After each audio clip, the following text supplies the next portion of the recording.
9 o'clock on your Wednesday morning. Welcome in. It is the Extra Point. Tyler Head and Jack Beltry live out here at Colonial Life Arena, getting you set for some basketball. Only a couple of days away. Jack, can you feel the energy in the air? I know we're sitting in an empty arena right now, but the excitement for this basketball season cannot be contained. Oh, I'm very, very excited for this basketball season, and I think it's going to be a great one on the men's and women's side.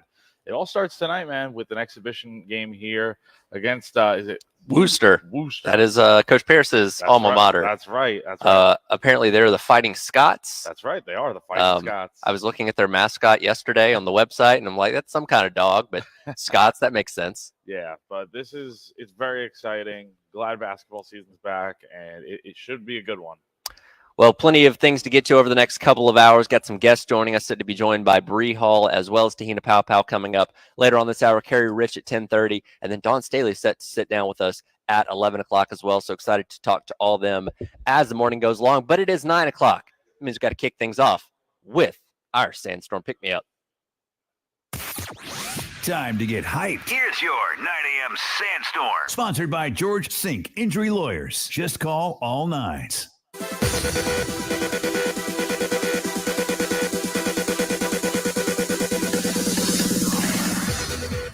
It is time for your 9 a.m. Sandstorm Pick-Me-Up, brought to you by South Carolina's largest injury law firm, George Sink Injury Lawyers. If you've been hurt in the car or at work, call George Sink now at 803 all nines. Jack, you're going to be hearing this a lot at Colonial Life Arena here once the season gets rolling in a couple days. Men opening up in North Florida coming up on Monday. The women going to be out in Las Vegas. The game's going to be happening at the same time.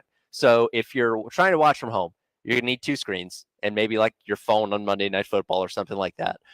Because both these teams, men tip off at 7, women tip off at 7:30. So I guess the men will wrap up a little bit quicker, but still, you're going to be watching two games at the same time. Wow, put Monday Night Football on the phone. That's wow, that's crazy. But no, I mean, it's a great time to be a Gamecock basketball fan, just in general. I mean, the men are coming off the 26-win season, making the tournament last year, and obviously the women are coming off another national championship. And I think it's great to see. I know people are making the comparison or talking about how this is the mecca for college basketball when it comes to both women and men's basketball. Mm-hmm. It's hard to disagree from last year. We know the women are going to be good again this year, right? We assume so. The men, there's more questions, but I feel like there's a steady confidence that they are going to be able to get back to the tournament and maybe do some more this year. Well, that's the interesting thing. Look, we know the women's program is routinely going to be the best in women's basketball each and every year. And when they don't win the national championship, it's more of a surprise than anything else with how much success they've had over the past couple of years. It's the men's teams like, okay, can you get not maybe to that same level, but be consistent and just go into the tournament? You know, you don't have to go every single year, but if you go 3 out of 5 years, that's a consistent thing. And I know everybody was very excited about the Final Four run back in 2017, and then you never went back until last year. So you're looking for consistency more than anything else when it comes to this men's basketball program. And you definitely want to be able to get back this year, because here's the thing, Tyler. Every time they've made the tournament, look back at 2017. It took until last year to get back. And the last time they went back to the tournament in back-to-back years, I think, was the late 90s. So it's really been a while, and having sustained success hasn't been really a thing around here when it comes to the men's program. So I think there's a lot of hope that that's going to change this year, and it definitely needs to, because look, you can miss the tournament every now and then, like you said, but to miss it right after you had a record-breaking season and you just handed out a new contract to Lamont Paris, you definitely want to prove why you did those things, and that starts with getting back there and going from there. Well, much like a season ago, the men's basketball team not getting a lot of love when it comes to the projections in the preseason, picked 11th in the SEC in the preseason media poll, and then not even included in the latest bracketology from Joe Lunardi leading in the season. So he doesn't even think they're going to be in the first 4 out or anything like that. He doesn't think they're getting anywhere close. So once again, there's the chip on their shoulder. There's the bulletin board material for Coach Paris and his staff to rally around for this season. I understand to an extent why the national media just doesn't believe in this team, because look, go back to 2 years ago. They've won 11 games. Then last year they won 26, and no one expected it. So I think a lot of people are thinking this is a one-hit wonder type of thing, and they're not going to be that good again this year. And they lost some key guys. But for the people that are around here every day, and honestly, I think the team is probably more talented than the one they had last year. Sure, they are missing some key guys, but Lamont Paris, the staff, they went out and found their next pool of recruits from the portal and high school ranks. And I think they have more talent than last year to go out here and maybe even have a better season. Well, and they're a very experienced team once again, and that was something that seems to be the signature of Coach Parris' coach teams. Go back to that team that he had at Chattanooga.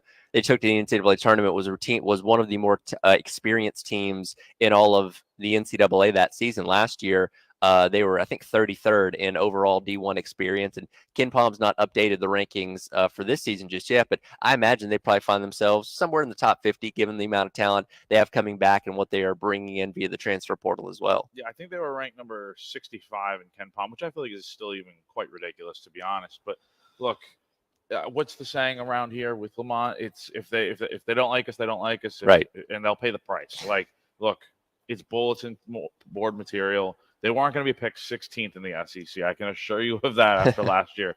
Me personally, I didn't get a vote, but I would have probably put them like 8th or 9th. I think they're just better than some of these other teams in the conference. And here's the thing, man. The SEC is a loaded conference, especially on the men's side. Like, everyone's really good in this conference, especially like the top 6, 7, 8 teams. And then Kentucky obviously should be pretty good this year. So I understand it from that standpoint, but in terms of the national media, not even thinking about this team for March Madness, I think that's kind of just crazy in my opinion. Yeah, no, if you can get yourself in the top half, and again, 8 teams made the NCAA tournament out of the SEC a year ago, and obviously that was a 14-team conference, not a 6-team, but you get yourself in the top half of the league, then you've got a really good shot at being in that field of 64. Yeah, I think I was talking about this with someone yesterday. I think they probably need, because I think they won like 13 games last year in SEC play. I would say, because I don't think they're going to get back to 26 wins in the regular season, but I think they probably end up somewhere in that 20 mark, and then maybe get like 10 wins in SEC play. And with how grueling the schedule probably is going to be once you hit SEC play and you have some big games, like you have Alabama and Auburn back to back, I'm pretty sure. If you can win 10 games in SEC play or more, I think you feel pretty good about getting back.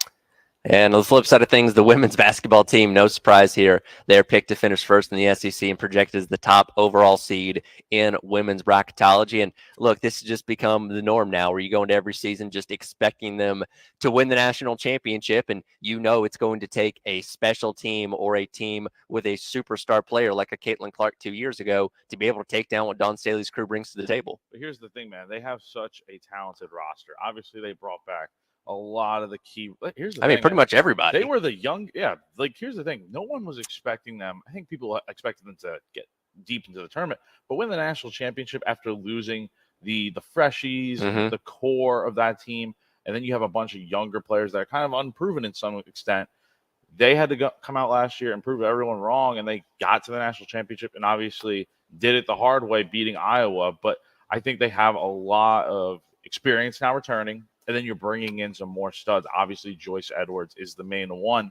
And I think this team, until proven otherwise, I think they are the team to beat once again. Well, and I think that speaks volumes to just how good and how deep and how talented this women's team is, because you bring in somebody like Joyce Edwards, who is thought to be one of those generational type of talents that can be, have a statue out in front of CLA at one point, like a Asia Wilson, maybe like an Aaliyah Boston here in a couple years. And she's going to be coming off the bench. Like, there are so many other programs on the country where she'd be day one starter, and they're hoping that she's going to lead the team for her. She's going to be a part of what is already an amazing roster, an amazing team that is hopefully going to make another run at a national championship. She just adds another layer to how good this team is. And again, it's not just you have a great starting 5 and a weak bench. Everyone on this team could start at any SEC school, in my opinion. Like, that is just how good this team is. And it goes back to who puts it all together. Dawn Staley done a phenomenal job putting together the roster. And again, it takes a lot to go out here and win with a new core. And she proved that she could do it last year. And I think she's more likely than not going to be able to at least get back to the Final Four, maybe do it again. That is always my favorite thing to look at after a women's basketball game, is the box score and see just how badly the bench outscores the other team. Because sometimes South Carolina's bench will actually outscore the entire other team. So it's like, oh, the bench gave you 45 points and the opponent only scored 40. They're going to have a great opportunity to do a lot of that this year, because, look, they obviously have done it against Memphis and Clayton State, but that's nothing. I mean, look, the first 2 games of the year are going to be a real test to see where this team's at. Obviously, you get Michigan out in Vegas, and then you come back home to Charlotte and you play NC State, who you had to beat in the tournament last year. So there are going to be some tough challenges for sure, but I definitely feel like this team, that's the one thing about them, it's always been the case. They really do not schedule lightly. Sure, do they have some cupcake games there? Sure. But I think overall, they challenge themselves, and some teams don't want to play them. That's kind of the way it is. Yeah, Don Staley has not been shy about subtly calling out some of those programs that don't want to play them. But hey, you want to test yourself. And when you are seen as the top dog, there's a lot of teams that want to take a shot at you, and they know their chances aren't that good, but it gives them a chance to gauge where they're at too. Saying, okay, that's the standard of women's basketball. Where are we at? If we can be within 10 points of them, we're probably doing pretty good. If we get beat by 50 points, we still got some work to do. So it kind of works both ways. And for the South Carolina women saying, okay, well, yeah, you got to play the Coppin States and teams like that, to fill out your schedule. But when you're able to play Michigan like you are going to be playing here in a couple days at Las Vegas, just a really good litmus test for making sure you're still at the top. Definitely. And look, I think it's really cool for these small schools to come in here and play against the champs. I mean, think about how cool that is in years from now when you're retired and stuff, and you're like, man, I played against the South Carolina women's basketball team. And those who don't get to play against them because they didn't want to schedule them,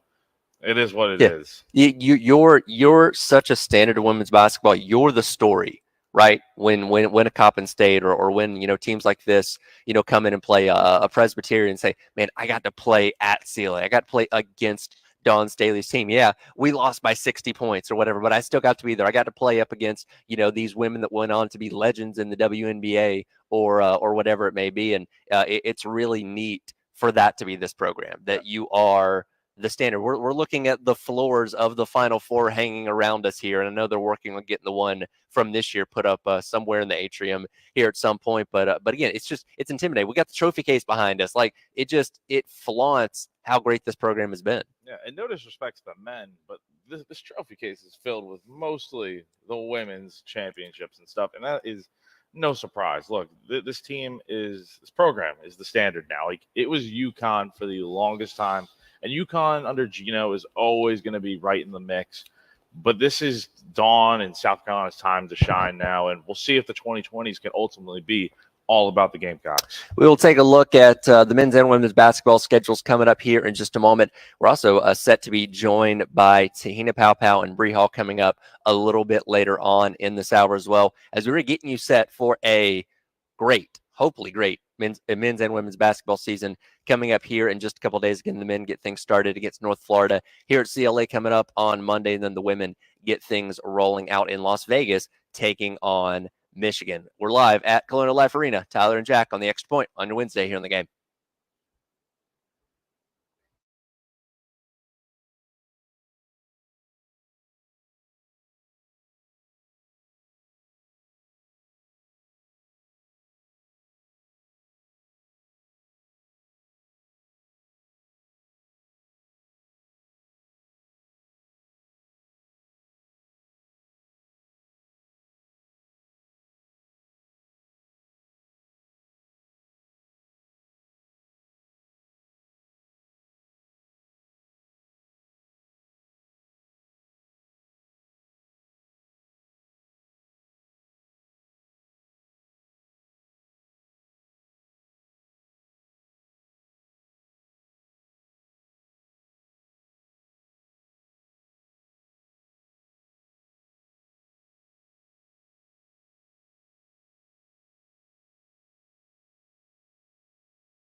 Better. Dave, can you hear me? A little bit more. Try that. All good, Dave? Okay. All right, perfect. Thank you.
Extra point, Tyler Head and Jack Veltri, live from Colonial Life Arena, getting you set for men's and women's basketball kicking off here in just a couple days. Women wrapped up their preseason exhibitions throttling Clayton State the other night. It's funny, my wife actually got her associate's degree at Clayton State, and I told her that, hey, the women's team's going to be doing a scrimmage against, or exhibition, however you want to phrase it, against Clayton State, and she's like, we're going to kill them.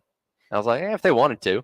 I think they took the foot off the gas a little bit there into the ends, but if they wanted to score 300 points, they probably could have. Probably could have. But you know what? They didn't. And Clayton State, that's what I talked about earlier. It's a great experience for those types of teams to come in here and play the best. And they're going to learn from it. And, for South Carolina, it helps them out. Well, for reference, Clayton State's a Division II school. Yeah. Their basketball arena is probably like most high school gyms you've been to. So to come in here and, I know there was a crowd. I don't know if it was filled to the gills necessarily, but playing in what may as well be, the Superdome compared to where they play in is it's got to be a little intimidating. And then you're going up against, again, a bunch of future WNBA stars and, national champion level players here. Yeah, it's definitely probably too surreal to even think about, but hey, it's a good way to kick off the season, and I'm glad it's finally here. Absolutely. And again, for the men, they get rolling coming up on Monday against North Florida. That game will be here at Colonial Life Arena. I believe we've given away all of our tickets for that game, but we do have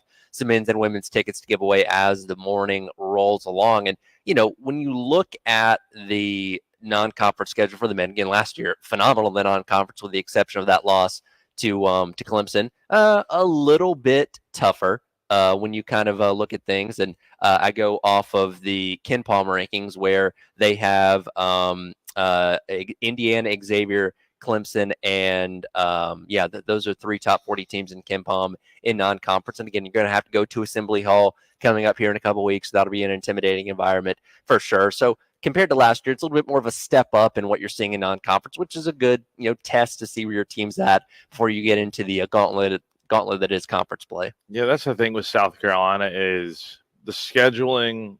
Look over the last few years, it really hasn't been anything super great outside of Clemson, of course. Last year, you went to play in Arizona in that tip-off tournament and stuff, and you had some good games in your schedule. Like you played Notre Dame and stuff, and it seemed like a step up there, but this year's definitely a lot tougher in terms of competition, and I think that's what they need to see where they're really at early in the season. Obviously, like you said, going to Indiana, that's going to be a challenge. You get Clemson, obviously. You play Boston College. You play Xavier.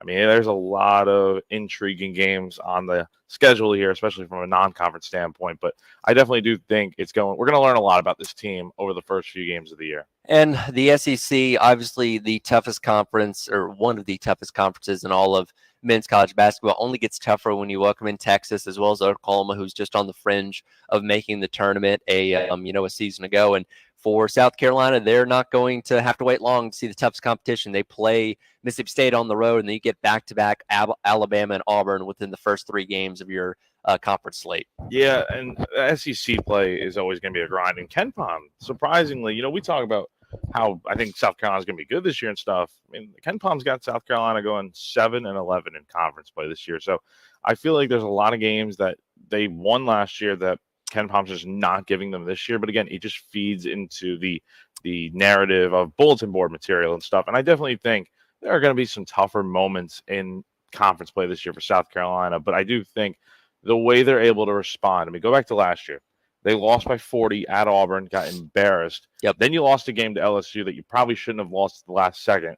And then what'd you do from there? You went on to rattle off a few wins, and you fought for a chance to win the SEC regular season title. So I think this team is built for conference play, and that's really where they can make their money this season. Well, and I think about why so many people are underestimating the South Carolina team, but you look at what they lost from a season ago. Obviously, Talon Cooper, who just came in with so much experience and really led this team, as that main guard there. And then you had BJ Mack, who obviously came in, was a big contributor. And then obviously Michi Johnson, who's still playing college basketball, just transferring back to Ohio State. So when you look at those three main guys, I can understand why people are skeptical. But when you look at what they brought in via the transfer portal, what they're bringing in with this, freshman class in guys like Cam Scott, you would think it should be just as good, if not better, this year. I think there is an argument to be made that the only thing they're really going to be, I don't even know if they'll be lacking in it, because I'm sure they got it figured out by now, but the leadership standpoint, right? And I think it's such an underrated quality of a team.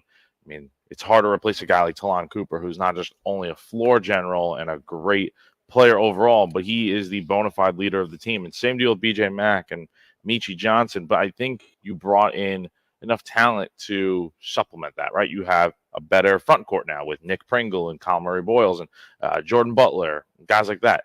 And then, at the guard position, you've really stacked it up with bringing in Jamari Thomas and Cam Scott and guys like that. And then you also have a heave of returners. So there's a lot to like about this team, and I do think they're going to be better in a lot of areas. Maybe they weren't so great in last year.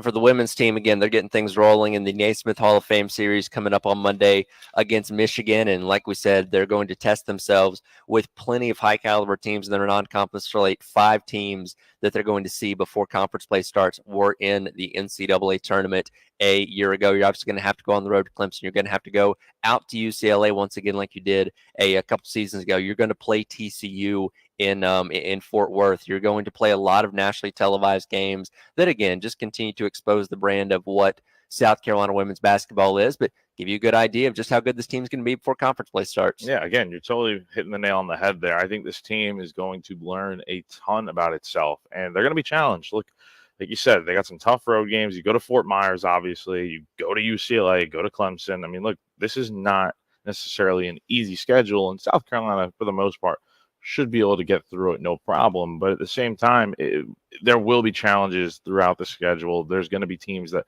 really make it a tough fight to the end, but South Carolina should be able to overcome it with the amount of talent they have from top to bottom. And of course, you're going to have plenty of tough tests in conference play. I think everybody is circling January the 23rd. That is a Thursday night, 8 o'clock tip on ESPN, LSU coming to town. And these past couple of years, since Kim Mulkey's been there, Angel Reese, Flau'jae Johnson, this rivalry has kicked up another level because it's 2 of the best programs in all of women's college basketball. They play gritty, sometimes very physical, to the point of brawling last year at the SEC tournament. It's going to be a big deal anytime these 2 teams play, and the eyes of the nation wants to be upon them on that Thursday night in January. Yeah, the stakes are definitely going to be high for that game, and it's a really interesting game because of what you said. Everything that happened last year. Obviously, the game out in Baton Rouge was a really, really entertaining one in the regular season, and then obviously the SEC tournament. I mean, look, there's no more Angel Reese. Some of these other players are gone now too, but look, it's and with transfer to TCU. Yeah, exactly. But look, it's still Kim Mulkey, it's still Dawn Staley, and the talent level is still there. And these players, I wonder what it's going to be like that night, but I think it's going to be a really hostile environment for LSU to come into, and I think South Carolina, they're going to be ready to roll for that game. But it's such a long way away, but I think it'll be a really intriguing SEC matchup. I think about like when LSU and South Carolina play now, very much like all those times that Georgia and Alabama played with Kirby Smart and Nick Saban, where you look at that and say, wow, these are two of the top coaches in the game with two of the best rosters in the game. You just know you're going to get high level basketball. And, much like Alabama did many times against Georgia, South Carolina routinely comes out on top in that one. No, definitely. And look, the competition just overall has been phenomenal. I think the way they schedule non-conference play, like I said, it's really strong. And then SEC play is always a grind, and you never know what can happen. Like the last time I think they lost on the road in the SEC was against Missouri a few years ago. So it's always going to be tough in this conference. You never know what's going to happen. But South Carolina, just the way they're able to bring in talent and the way they're able to play, something just clicks every year. Plenty more basketball conversation as the morning goes along. We'll jump into football coming up next. But before we do that, it's time to give away our first pair of tickets of the day. Women's basketball, a home opener against Coppin State. That is coming up Thursday, November the 14th, 7 o'clock tip right here at Colonial Life Arena after they play Michigan and NC State away from here. Call number 3 right now, 803-404-6100. Win yourself a pair of tickets to go see the women take on Coppin State coming up here in a couple of weeks. It is Tyler Head and Jack Beltry broadcasting live from Colonial Life Arena, getting you set for men's and women's basketball on your Wednesday here on the game.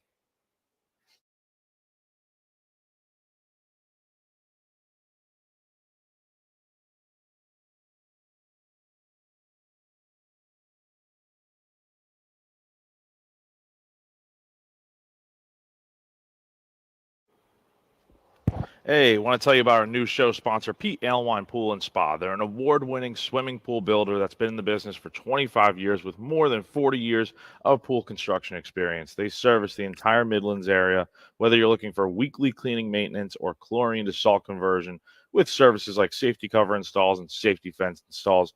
You can check out all their offerings at the showroom in Lexington, South Carolina, and talk to their experts about any and everything you might need. Their retail store is located at 5541 Sunset Boulevard in Lexington. Again, that's 5541 Sunset Boulevard. And you can also check them out online at PeteAlewinepools.com. So I want to thank Pete Alewine Pool and Spa for being a sponsor of 107.5 The Game.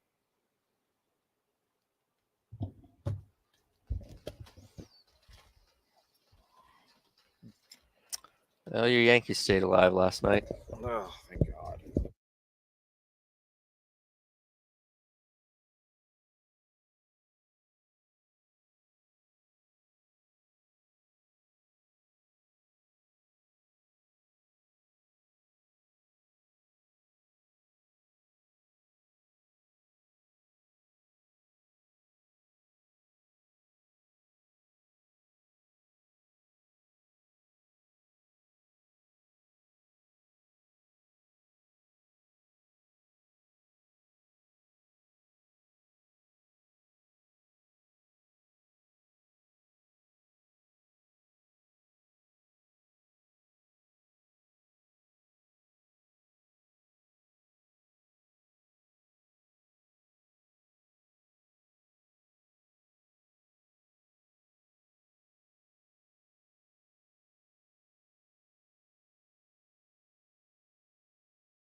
Welcome back in. It is the Extra Point.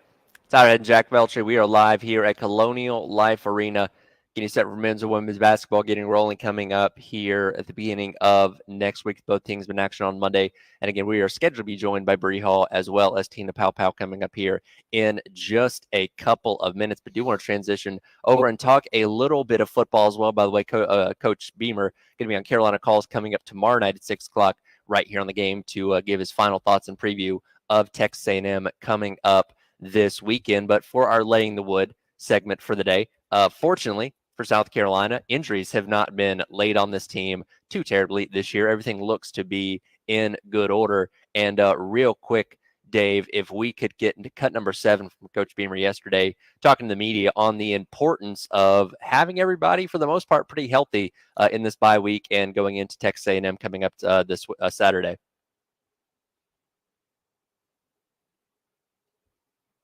Seven. Preparing that you weren't able to do the first go round. Yeah. I think for us, it's going back and looking at where we need to be better and certainly working more on that. We did a lot of, third down work against the defense last week and third down pressures and blitz periods and whatnot.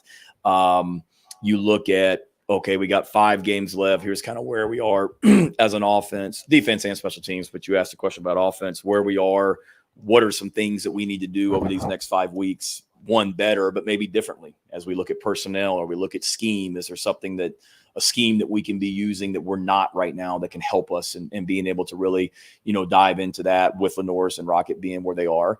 And then certainly getting a head start on Texas A&M, which we were able to do 2 days last week on the practice field also. But it's absolutely better because that last bye week, coming off of it, we felt good about Rocket and Lenoris playing against Ole Miss, but it wasn't 100% by any stretch of the imagination. And now, they're farther along and have more experience and it allows you to really dive in even more on your offense and what we need to do better in the month of November.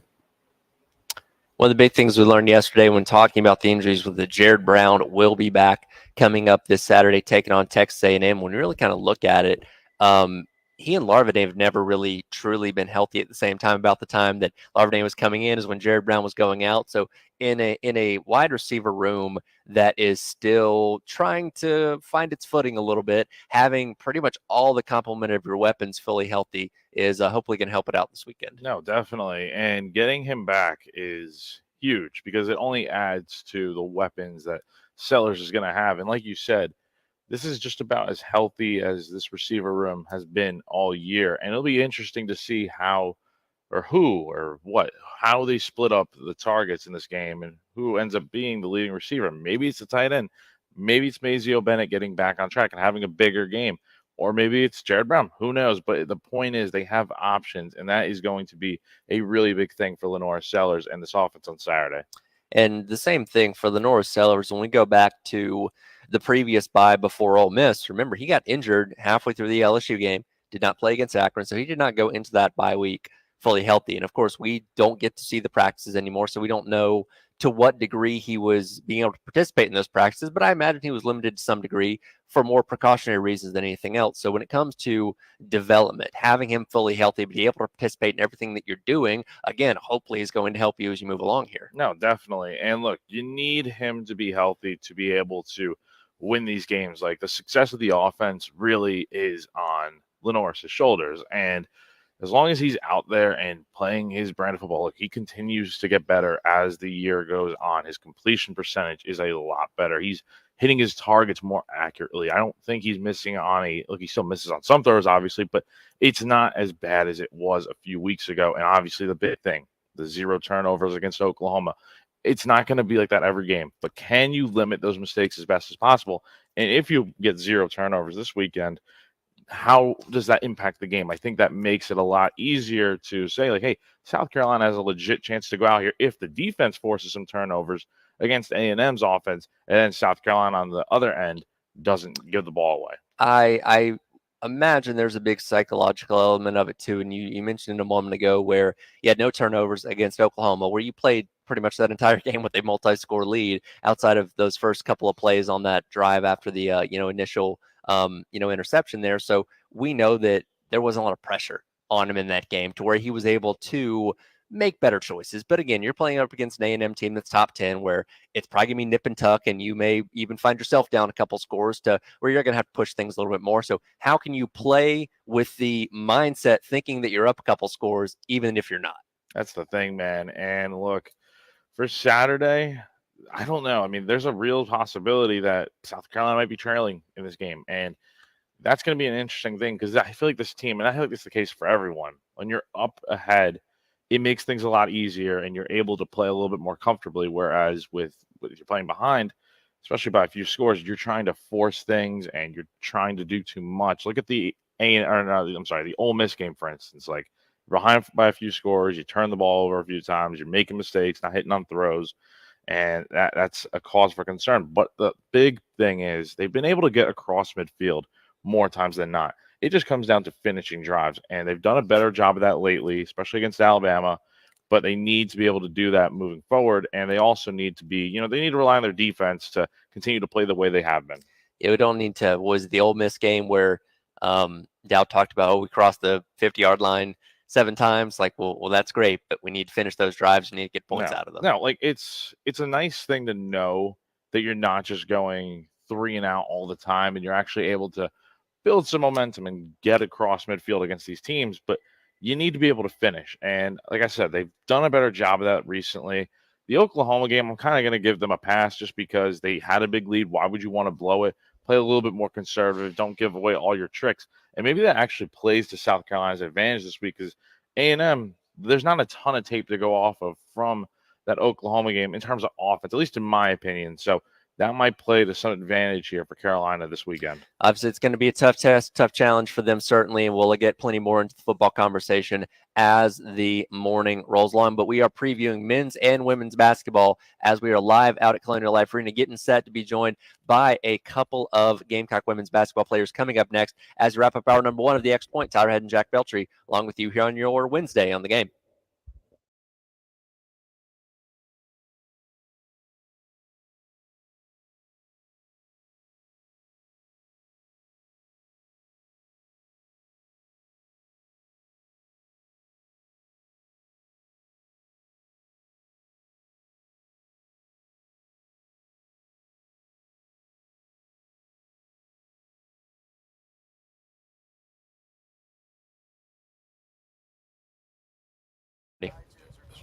It doesn't matter, either one. All right. Yeah, if you just want to pop that on and just test it real quick. There we go. Testing 1, 2. Is that good, Dave? Low? Okay. All right, let me see. Which one is she? There she is. All right, keep going. Testing 1, 2. Love to do this at 9:40 in the morning. A little bit more. One more time. Glad to be here. A little too much? Okay, turn it down a little bit. All right, try that. It's going to be a great day. Is that better? Okay, perfect. Okay. Oh, hold on.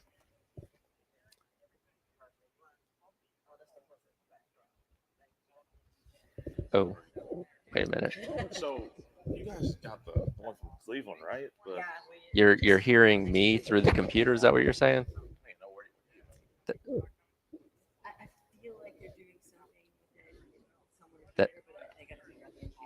That shouldn't happen. That's weird. You don't realize it before how big it is till it gets on the wall, and it's just heavy. It's all Because my microphone's muted. So cool. Oh. Yeah, because we're running out of room. Yeah, exactly. National championship floors. All the good problems. All the first world problems. Yeah, that's the actual. And then 22. We gotta find a spot for 24. What was that? Yeah, that's the actual. Yeah. Yeah, I'm looking on the live stream now. That is bizarre. It shouldn't be doing that. I don't know why it is. Was it on Saturday? So I realized you weren't on a headset and she is, so she can't really hear Yeah. you. She's not ignoring Yeah. you. She just can't hear Here, leave the studio Oh, you and was come asking back us a in. question? Oh, yeah, we leave Saturday. excited to go to Vegas? Oh, yeah, we're Just so excited. Exit out and then hit the link I again. don't think they've ever been.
All right, welcome back in. It is the Extra Point. Tyler Head and Jack Belcher broadcasting live out at Colonial Life Arena, talking all things men and women's basketball, getting you set for what's hopefully going to be another great season for both teams. Happy to be joined now by a member of the women's basketball team, Tahina Powell. Tina, hopefully we didn't get you up too early this morning. Thanks for hanging out with us. You got me up a little early, but it's okay.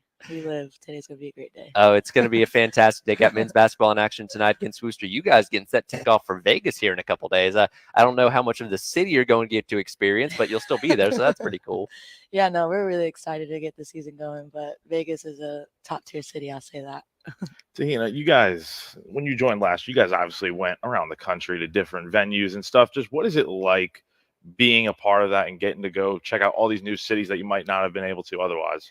It's so much fun, especially to experience it with my team because there's so much fun to be around with. But it's just really fun. We create a lot of memories, and we're just really excited to visit Vegas and hopefully have fun, but we'll see.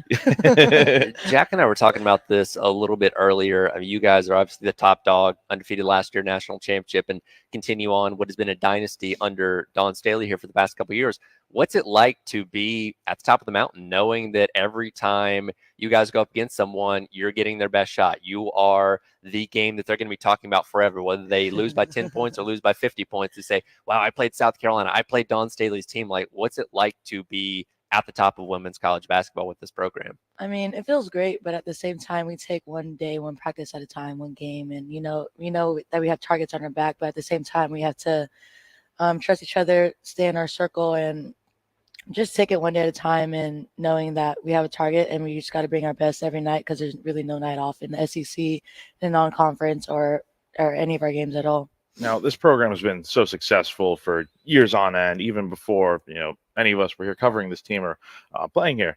What is the one area, if there is an area on the court, off the court, wherever, that this team's going to be better in that maybe they weren't so great in last year? Wow, that's a good question. Probably our competitiveness. Last year, we didn't really compete as hard in practice. I think this year we're very competitive and we're not afraid to speak up. And a lot of them use their voice, even the youngins. And I think that's what was different from last year is that everyone would, compete and have fun at practice. And yeah, I'd say that. Is there just more intensity in practice Oh, now? yeah, way more intensity. I mean, last year's practices, I think we'd have like 2.5, 3 hours. And like this year, it's probably like an hour and a half to 2 hours at max because everyone competes, everyone is intense, and coach loves quality over quantity. So that's what she loves this year, and that's what we love this year. The identity of this team changed a lot last year. When you go back to the year prior, of course, that ended with the loss to Iowa in the Final Four, that team was not one that shot very well from the outside. They go in the transfer portal and they bring you in. You were kind of the catalyst for helping bring along that outside shooting. What does it feel like from your perspective of being such an important part for helping change the identity of what this team was, and obviously helped lead them to a national championship last year? Yeah, no, it felt great coming in knowing that I was going to be the shooter of the team. I wasn't the only one as well. Tessa Johnson came in as well. And just having someone like me as a shooter, it gives confidence to the other guards that knowing that they can shoot the ball as well. And they shot pretty well. As the other guards, they, we helped elevate our games.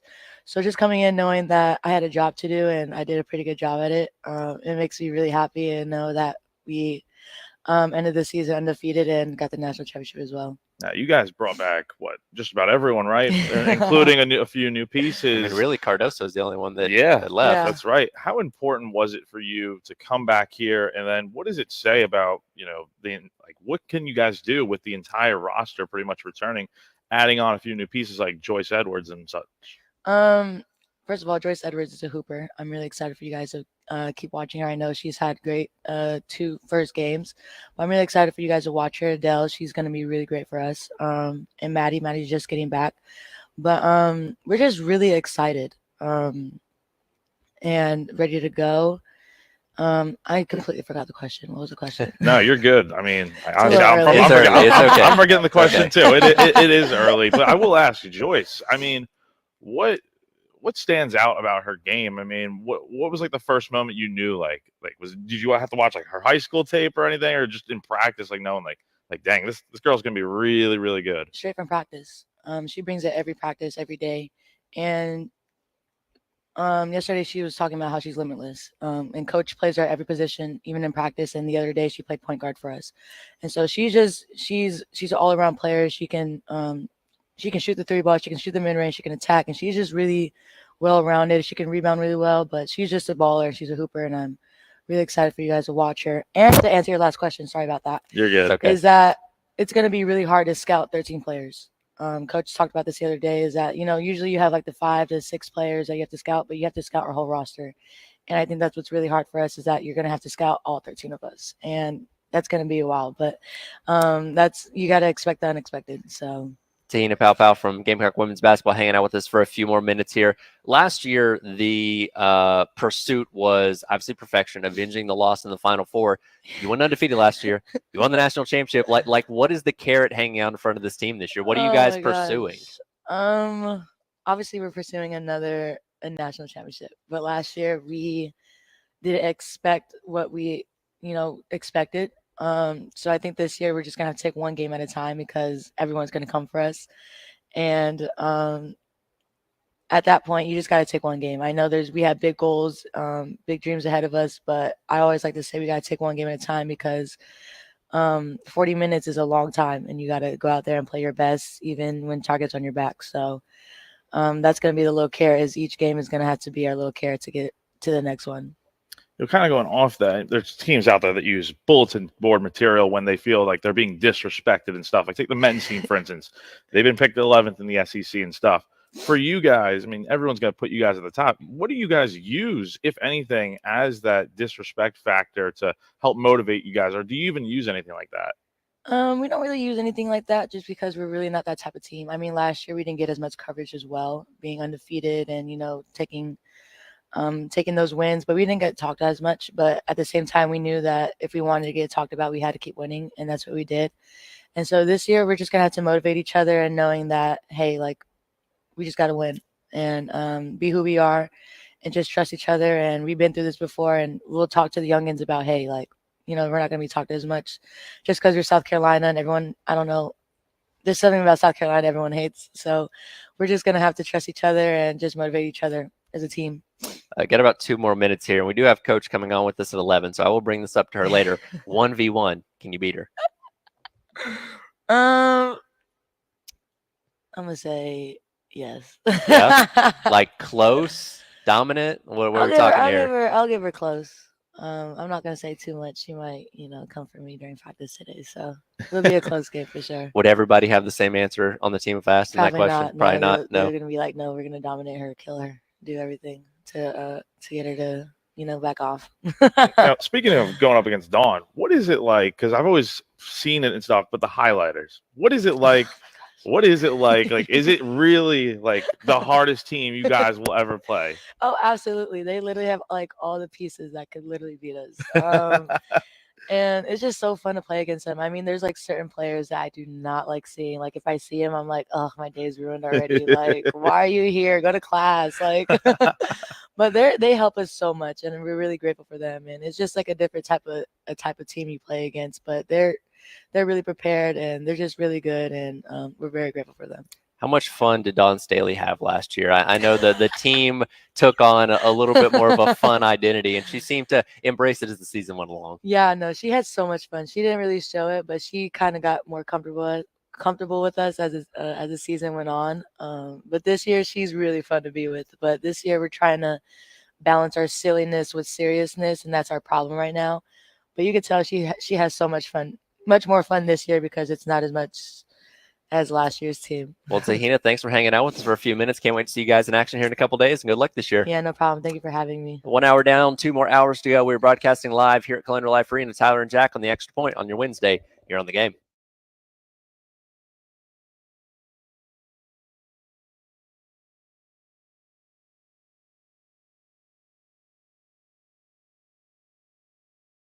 Broadcasting live from the Herndon Chevrolet Studios. Take up to $20K off new Silverados. Stop by or shop online today and see why Herndon Chevrolet makes you smile. Together, let's drive.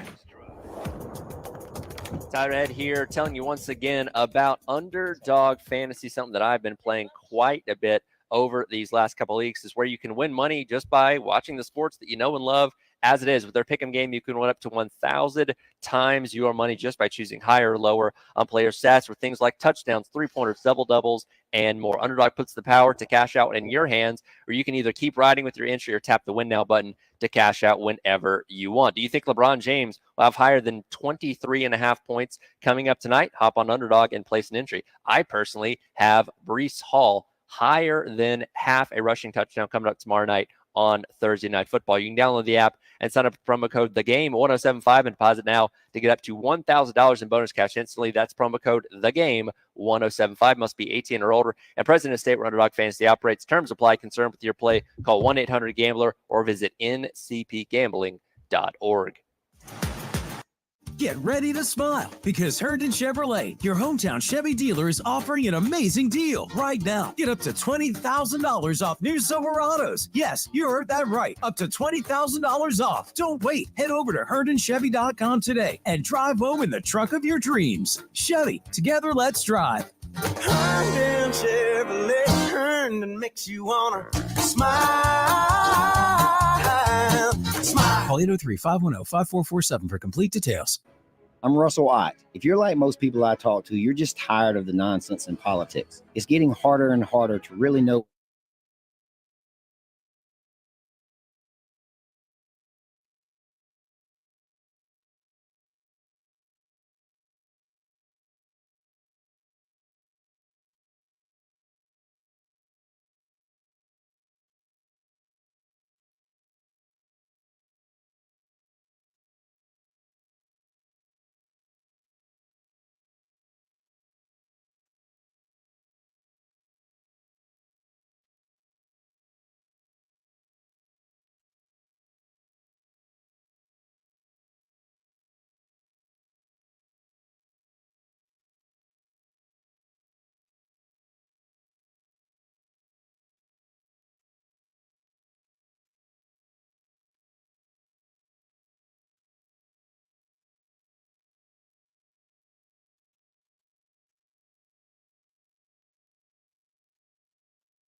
Welcome back in hour number 2. It is the Extra Point. Tyler Head and Jack Veltri live from Colonial Life Arena, getting you set for South Carolina men's and women's basketball season, getting set to roll here in a couple of days. Going to dive into a little bit more of the men now. Go out to Love Chevrolet phone lines. Welcome in our friend from Southeastern 16, Blake Lovell. Blake, first of all, appreciate you taking your time this morning. I know we're obviously excited. We're literally sitting in the concourse at Colonial Life Arena. What's your excitement level for yet another year of men's basketball in the SEC? Yeah, guys, it should be fun. Obviously, adding 2 more teams to the mix this year in Texas and Oklahoma. I think Texas is a clear top 25 team to start the season, and probably looking at a league that's going to get 10 plus NCAA tournament teams. So yeah, it's probably the most anticipated SEC basketball season I can remember in many years for sure. Obviously, last year, great year for South Carolina, making the tournament for the first time since that Final Four run back in 2017, but not getting a lot of respect this offseason, once again being picked 11th in the preseason SEC polls, not being projected to be in the field of 64. Obviously, a lot of talent change from this team a season ago. What, in your opinion, is the main reason why people are kind of overlooking South Carolina once again this year? Yeah, I mean, hey, everybody's playing their part so far, right? For Lamont Paris, this is exactly what he wants. He wants everybody to keep doubting him and picking him, like you said, 11th. I've seen people pick him 13th, 14th. I even saw one publication pick him last. And so it's probably exactly where the Gamecocks want to be. But I think the difference is just that, last year, yes, did everybody swing and miss on this team in terms of, the expectations going into the year? Absolutely. But I think you could tell pretty early that what South Carolina had going for it was, it had a lot of those very experienced sort of, kind of game-changing type guards. And not to say that this team can't have that. I mean, obviously you have a guy like Cam Scott coming in who's going to have, a lot of eyeballs on him. And you look at, some of the additions they've made as well. But overall, you are still relying on a team that's younger than the one you had last year. And we know how much experience has played a factor in some of these more successful, not just SEC teams, but teams nationally in recent years. So, it helps to add some of the older guys like a Nick Pringle and such. But I just think this team, the difference people are probably looking at is that, you don't have kind of that older group of a BJ Mack, a Talon Cooper, guys like that who came in and we're thinking, all right, this kind of fits, even though a lot of people are going to pick them, last year. So I think maybe that's the difference. But, the one thing they do have is they have a superstar. And I feel like that's something where if you look at South Carolina, you got Colin Murray-Boyles, who could wind up being, one of the top 5 players in the league this year. And that alone can take you pretty far. So, yeah, it's going to be interesting, I think, to see how this season plays out for them, even if, again, expectations aren't as high, maybe as you would expect coming off of what was a pretty remarkable season. Hey, Blake, it's Jack Veltri from GamecockCentral.com. Appreciate you joining us this morning. Wanted to you mentioned CMB, talking about the presence in the paint this season. I feel like last year, you go back to those final few games of the year, Auburn and Oregon specifically, it really felt like, at least to me, that South Carolina was a little bit outmatched in the paint when they have to go up against big guys like Johnny Broome and Nafali Dante and stuff. Now they've got CMB coming back, obviously, and he doesn't really have to play the 5 this year as opposed to what he did last year. And they got Nick Pringle, Jordan Butler, guys like that. How much of a difference do you feel like South Carolina is going to have when it comes to playing in the paint and competing with these big physical SEC big men? Yeah, I mean, you said it. I think that's the thing is like, and it's so hard for freshmen sometimes to adjust to just the physicality that you're going to see in this league night in, night out. But, you look at kind of the way the trajectory was for him last year. I mean, sure, there were a couple of those games early on, where they played pretty physical teams. I think Mississippi State was their first SEC game last year. Then you're playing Bama, you're playing teams like that. And then you start to kind of hit your groove. And we saw that from Colin Murray-Boyles, starting in around February, where he really just took off from there. And I think having that experience now, and like you said, not having to be the guy that has to play the 5, he can kind of be someone that they can use at the 4. And, that's going to help him, I think, just based on some of the matchups that he's going to have this season. It does. I mean, it gives him a great opportunity, I think, when you sort of look at because if you're looking at the straight up, like you mentioned, Broome and guys like that, I mean, those are your true 5-men type guys. You've got Broome, Jonas Adu at Arkansas now, Cliff Amore at Alabama. I mean, just an absolute 6'11", 250. Guys like that. So you keep going down the line. Mari Williams at Kentucky, 7 foot 262. Peyton Marshall or Josh Gray at Missouri, either 7 foot 300, 7 foot 265. And you just keep going down the line. Those are the kind of matchups that are really tough, whether you're a star freshman, sophomore, whatever. So I think being able to have Pringle in there, playing that role a bit more, this opens some things up for Colin Murray Boyles. And look, I mean, the difference too for him this year is he's the guy that everybody's keying in on. And that's the thing I'm most fascinated by is everybody that plays South Carolina this year, their first priority is going to be, how do we stop this guy?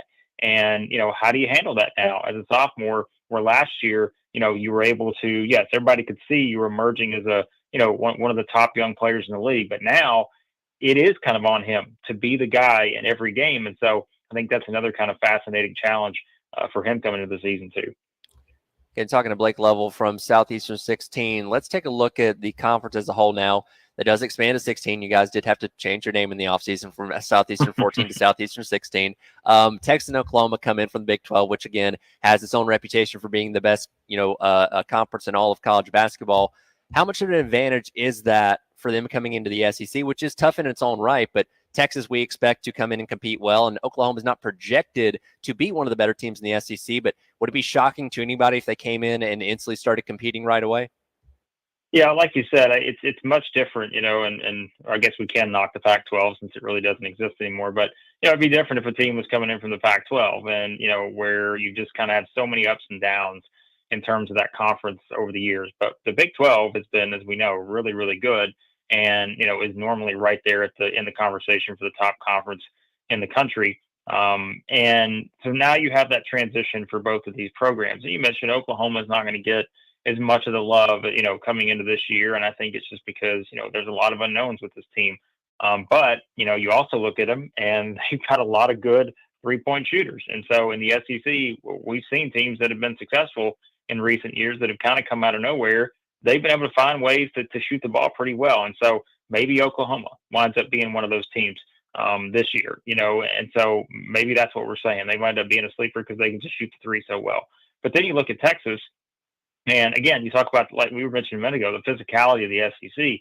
I mean, you look at the way some of these teams are playing in the Big 12 over the past couple of years, right? You had the addition of Houston, who we know the physicality is always going to be there. Baylor's always one of the most physical teams in the country. And you just go up and down the line, whether it's, Kansas, whether it's, teams like that, you're used to this. And I think, we mentioned it like with CMB a minute ago, the physicality of the SEC is something that is not easy for players and or teams to adjust to. And, I can say sometimes that can be a gift and a curse, especially for SEC teams when they get into the tournament because of, how the league plays and how the league sometimes is officiated.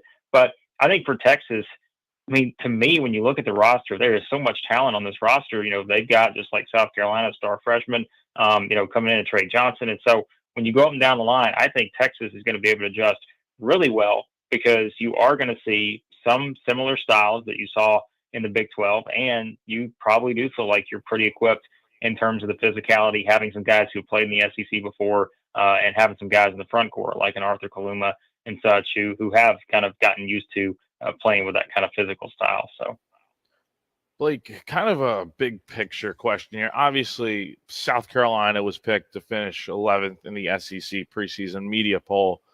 And I know you mentioned earlier, I think at the beginning when you first came on, that you think 10 teams could make the NCAA tournament this year. Why do you feel like that is the case? And just what makes this conference as good as it is from pretty much top to bottom this year?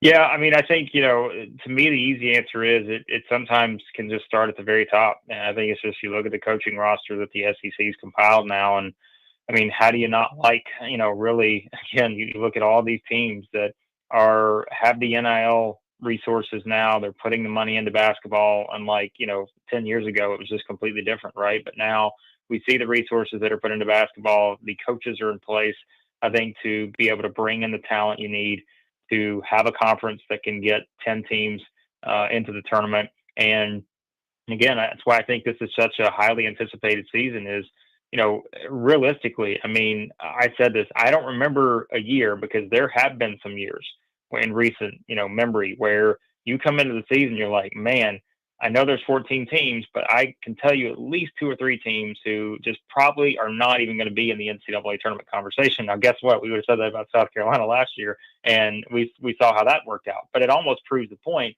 that I think all 16 teams are going to come into this season and think, you know what? We should make the NCAA tournament. Not going to happen. But I think with the rosters that have been compiled and in the transfer portal era, you're just seeing a lot of these coaches go out and be able to attack, certain areas to where they can build the team each year. It doesn't have to be a 3-year process anymore. And I think now that we've seen so many coaches in the SEC be able to adapt and understand the value of getting transfers and not just building via the freshman route anymore. John Calipari's changed his tune. A lot of other coaches have changed as to knowing that you just can't win with just freshmen. I think now that you have a coaching roster like this, and, yes, I think that probably, look, guys, right? There's 9 teams in the preseason AP poll from the SEC. So if you add one more team into the mix, I think you're probably going into February with maybe 12 or more teams that are looking at this and saying, you know what, we still think we have a shot to at least, be a bubble team or better. And so, yeah, it should be quite unprecedented, I think, this year for the SEC. And I think anything, less than 9 or 10 teams getting into the tournament would be pretty much a disappointment, I would say. Last one for you here. You got about 2 minutes. Speaking of how deep this conference is, which team's going to surprise everyone? Which team towards the bottom of the preseason poll is going to be the big surprise come March? Yeah, look, I said there are certainly quite a few different options, I think, that you could go with. The team that probably has my attention the most now, I would say, is Ole Miss. I think, again, we talk about the coaches and what they're able to do. We're not that far removed from Chris Beard being a coach that had it all right at Texas Tech and is able to get them to a national championship game. And we know kind of the trajectory of how things were going to work out at Texas before they ultimately didn't. And you think about how well Ole Miss played last year. They got off to a 13-0 start. They were 15-1 at one point in the season, but they still weren't yet talented enough, I think, to, again, be able to withstand the grind of the SEC. This year, I think it's different. I think they are way more talented. I think they have more depth to work with. And to me, they have more experience. You're talking about a team that honestly, probably 1 through 7 or 8 is going to have nothing but seniors or grad transfers. And if you take that experience, you have a team that, again, has a lot of playmakers on it, getting Matthew Morrell back, one of the most underrated guards in the country, and you pair him with a lot of other experienced guards and a front court that is pretty dynamic in terms of, you've got 4 guys there that feel like they can all contribute.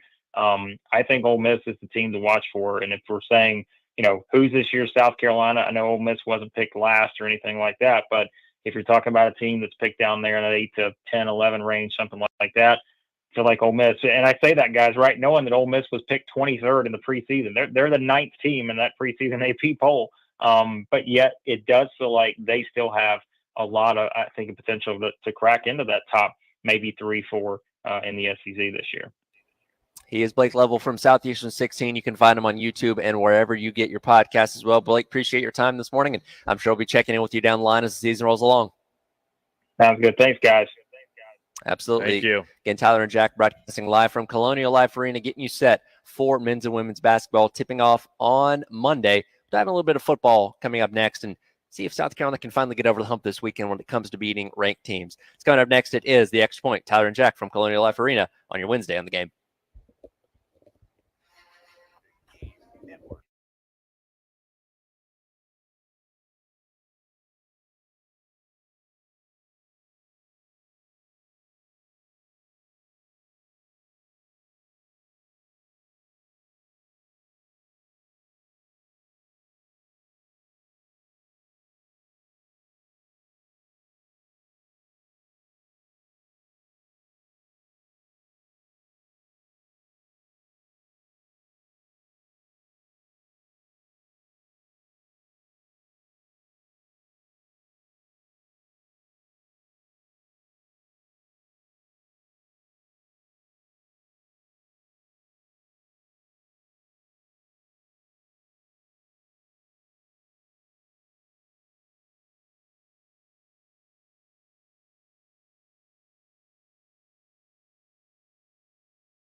Welcome back in. It is the Extra Point. Tyler Head and Jack Beltry along with you, hanging out at Colonial Life Arena. Thanks to our friends over at Atkins Law Firm for allowing us to be out here today as we're getting you set for all things men's and women's basketball as both our seasons tip up on Monday. Again, the men playing at North Florida here at Colonial Life Arena, and then the women out in Las Vegas taking on Michigan in the Naismith Hall of Fame Classic. The women have another road game after that as they'll take on NC State in Charlotte for the Ally tip-off on Sunday, November the 10th. But they make their return to Colonial Life Arena, the home opener of the regular season against Coppin State on Thursday, November the 14th. Have another pair of tickets for you right now. Call number 803-404-6100 to go see Dawn Staley's crew as they look to defend their national championship, taking on Coppin State again on Thursday, November the 14th at 7 o'clock here at Colonial Life Arena. Dave, before you take that call, let's hit cut number 18 here. Kyle Kennard speaking to the media yesterday about if this team can finally get over the hump this weekend against Texas A&M. I say we definitely recognize the opportunity. I say that even in those 2 games that we came short on, we recognize the opportunity. I feel like this week is no different as far as preparation. I feel like we're going out there and trying to be physical. We do that at the beginning of every week. We trying to rush the passer every week. We do that at the end of every week. Trying to have good play good in the red zone. We practice that every week. I mean, the same things we practice every week. We're just trying to emphasize even more this week. I go back to the conversation we had coming away from the Alabama game, which marked 9 straight losses for Beamer teams against ranked opponents. That goes all the way back to the Gator Bowl against Notre Dame. And there have been plenty of those games that have been close, particularly the ones this year. And there have been plenty of those games that have not been close, like the Ole Miss game a couple weeks back. You got to get over the hump. At some point, you have to finally be able to take down another ranked team, or else you risk that becoming your identity, a team that just can't beat a team with a number next to its name for whatever reason. Again, they've proven in the past. Go back to the Tennessee and Clemson games back-to-back 2 years ago before playing that Notre Dame team in the Gator Bowl. We know they can do it, and Coach Beamer has shown as a coach that he can do it. It's going out there and making it happen again that has been the issue for this team. Most definitely. Like, that's the story of this year, is that they can't finish completely. And there's been games where they've been dominant and played really well. Kentucky, Oklahoma, etc. But then you have games like LSU and Alabama where you lose by a combined point total of 5. So there are opportunities there for them to take it. It's just they need to be able to finish. And look, you have a great one this weekend against a really high-powered team. And I know it's going to be a really tough challenge because no one's been able to really beat A&M, especially in SEC play. But I feel like for South Carolina, if you're playing as close as you are in these games, at some point something's got to give, and you got to find a way to dig deep and get the job done. Yeah, absolutely. And again, it goes back to a mindset thing, because as Kyle Kennard said, look, you're still doing the same things in practice, and nameless, faceless opponent going 1-0 and all those kind of things. But when you're in those games, when you're in these raucous environments, when you're welcoming in a team that still has college football playoff aspirations, SEC championship aspirations, and all that kind of stuff, it's different than taking on a FCS opponent or something like that. You have to be able to get past that mental block of getting past those teams, which again, unfortunately, they've not been able to do in the past year and a half. No, definitely. And look, it's been a pretty good year so far for South Carolina. 4-3. I don't think anyone is necessarily complaining about that, but there is the mindset that, hey, this team really should be 6-1 right now, with a chance to potentially do some things that haven't been done here in such a long time. And look, the next month here is really going to, as Shane Beamer alluded to yesterday, it is going to define the season, because everyone remembers how you finished the year. Not so much about how you started, but they need to be able to get off to a good start here, pick up a massive win, and that will set the tone for what comes the rest of the month. Yeah, absolutely. And again, it's going to be a great environment. We know the crowd's going to be hyped for a Saturday night game against a top 10 team. And look, we'll dive into more of the specifics of what goes into this matchup on Saturday. But like we say every single week, we got to start fast. This is not a team that's built to claw itself out of a big hole. I know they did come back from 17-0 against Alabama, but I can't guarantee that's going to happen against a team like Texas A&M. You got to be able to start fast. You'd love to get into a 21-0 advantage like you did against Oklahoma. That's easier said than done, obviously, but you can't fall behind too far in this game. No, and you can't expect your defense to do what they did against Oklahoma every game. Look, the defense has been outstanding this year, but scoring touchdowns on defense, it doesn't come as frequently. So probably what you're hoping for is you get that first drive on offense and you really do like you did against LSU, for instance. You go down the field, score, and that sets the tone for the day. Because look, if you go 3-and-out first drive and A&M goes down and scores right after, that really does not look good for South Carolina and puts them behind the 8 ball immediately. So you want to be able to jump out in front and then go from there. Well, just as importantly, you want to keep the crowd in it. Again, you have one of the better environments in college football. You finally got your nighttime game. You finally got your, nationally televised ABC game. You've got a team coming in off a huge win against LSU. People are going to be hyped. Like, this is going to be maybe an all-time energy or one of the best energies we've seen in a while at Willie B. You don't want to let them take the crowd out of it, because if A&M is up 17-3 at halftime, the crowd's not going to be as energized in the second half. You got to keep this crowd into it, because they are going to help you win this game. No, definitely. And look, South Carolina has been on the road the last few weeks, and I think it's taken a little bit of the pressure off them going out on the road, not having to be in front of the home fans. But now you're back out here at night. You got a big SEC game, a really great team coming into town. You have to be able to start fast in this game, and the quicker you get off to a good start, the more enthusiastic this fan base is going to be about the game. That will really help the rest of the way for what should be a really exciting game for 60 minutes. With that game returning on Saturday night, we do have another chance for you to win the Lawyer Lisa Special Teams Contest. Go online to 1075game.com and register to win. If the Gamecocks do score a special teams touchdown against A&M, you could win those $800. If not, $100 more rolls over into the pot for the next game. Again, go online to 1075game.com and register for your chance to win. We'll jump back into the basketball conversation coming up next. Assistant for men's basketball, Kerry Rich, set to join us coming up next. It is The Extra Point. Tyler Head and Jack Beltry with you on your Wednesday here on The Game.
The Extra Point, Tyler Head and Jack Felty broadcasting live out at Colonial Life Arena, getting you set for men's and women's basketball, tipping off officially coming up on Monday. Men's team does have a exhibition tonight, taking on Worcester here at CLA. We'll dive into some of that coming up here in just a few minutes, but excited to be joined once again by, make sure I get your title right, Special Assistant to the Head Coach, Kerry Rich for men's basketball. How are we doing today? Doing wonderful. I guess that's what my title is. I mean, it's got special in it. That's pretty neat, right?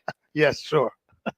Harry, the excitement is through the roof for this team this year. Just how do you feel about the team this year, and just what is your excitement level to kick off another season here at South Carolina? Yeah, you're right. There's so much excitement that's hovering over the city, hovering over the program, and we're here. It seems like it was just yesterday we were getting off the plane from our loss to Oregon in the first round of the NCAA tournament, and we got off the plane and went directly into the office, to the staff, and we came up with the plan, and that plan centered around what we needed to take that next step as a program. And we're here, so we're excited. We're looking forward to getting out on the floor, playing in front of our fans who were a big part of what we did last year. So we're looking forward to getting out on the floor tonight. Going back to that loss in the first round of the NCAA tournament, obviously that is a tough pill to swallow. And like you said, as soon as you got back, you guys immediately went back to work. Obviously, the goal is to win every single game, but at the same time, can you kind of sit back at any point in the offseason and appreciate the fact that you guys did make the tournament? You did exceed everybody's expectations for what this team was able to do, even though you didn't get as far as you wanted to? Sure. When you're going through it, obviously it's a lot tougher to enjoy because it's on to the next. I remember a game, it was after the Georgia game at Georgia. We had just won a big game, and we were in the middle of a win streak, and we took a bus to Georgia. So on our way back to Columbia, we weren't on the bus for 5 minutes, and I looked across the aisle, and our two assistant coaches who had to scout for the next game, they were already preparing for the next game. So you don't really get the opportunity to enjoy it. Now, I'll tell you, Coach Parrish and I were at an event where he was honored as SEC Coach of the Year after the season. And as they were replaying some of the highlights and some of the accomplishments, I remember he and I, after the event saying, wow, we were able to do some things this past year. But it happened so quickly, you don't really have time to enjoy it because it's on to the next play. So we do realize and recognize that we were able to do some things. We're looking to build upon that as we create a culture here at South Carolina that attracts the absolute best players, the best student athletes. Now, you talk about attracting the best student athletes and stuff. I know you probably get asked about this a lot, but you guys were able to bring in a lot of in-state talent and keep a lot of talent in South Carolina. What goes into that, and just what is the message that you guys try to pitch to these recruits and stuff? Like, hey, why don't you want to come home and play South Carolina? What's better than that? Well, I think for me and my pitch and our pitch as a team, I'm fortunate to be able to work for Lamont Paris and work with a staff that understand my perspective, which is very unique. I like to tell folks that I've had a very intimate relationship with the University of South Carolina basketball program for over 30 years, to include the SEC. So there's a different perspective. There's a different insight that I share, and being able to share that perspective, being able to share that insight with parents and with young people so that we can get them excited about doing something special here. It's been one of the things that we've been able to lean on and kind of rely upon when it comes to our recruiting efforts, our recruiting pitch. And again, 30 years I've been around this program, and I've seen so many really good players leave the state to go play for other programs, whether it was in the SEC, whether it's in the ACC. And we've made a very concerted effort, a very deliberate and intentional effort as a staff, where we're going to do our absolute best to keep the best players who fit who we are.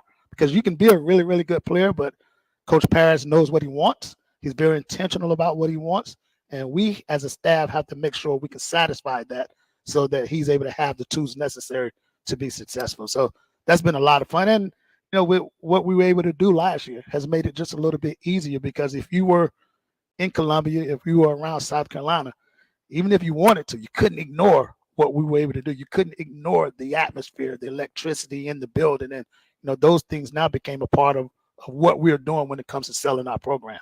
And hanging out with men's assistant basketball coach Kerry Rich here on the Extra Point at Colonial Life Arena here on the game. Speaking of the talent in state, why is the state of South Carolina so good at producing high-level basketball talent? Because when you think about it, it's a smaller state, compared to the population sizes of a Georgia, a Texas, California. Why is the state so good at producing high-level talent? Well, it's easy for me, and it's something that I've fought for a long, long time. Ever since I've been able to kind of speak on radio, speak on television, that South Carolina is a really good basketball state, but because of the football presence, South Carolina basketball gets swallowed by that excitement that hovers over football. And I've never ever fought the fact that this is a football state, but I've fought very hard against the fact that there isn't enough. There's still space for basketball to be a prominent sport in the state. And I think what we've seen happen over the last decade or so, starting with Dawn Staley and what she's done with her program. You look at what happened in 2017 with the Final Four run, and I shared this with a lot of friends in the basketball business. For a while, a lot of people kind of frowned upon basketball in South Carolina until Zion Williamson and Ja Morant were both drafted, and all of a sudden, people across the country thought that those were the first two players that ever came through South Carolina. And with all due respect, those guys are really, really good. They're special. We've seen that they've been able to carry on and have really good careers early on in their respective careers. And they've done a terrific job of representing South Carolina.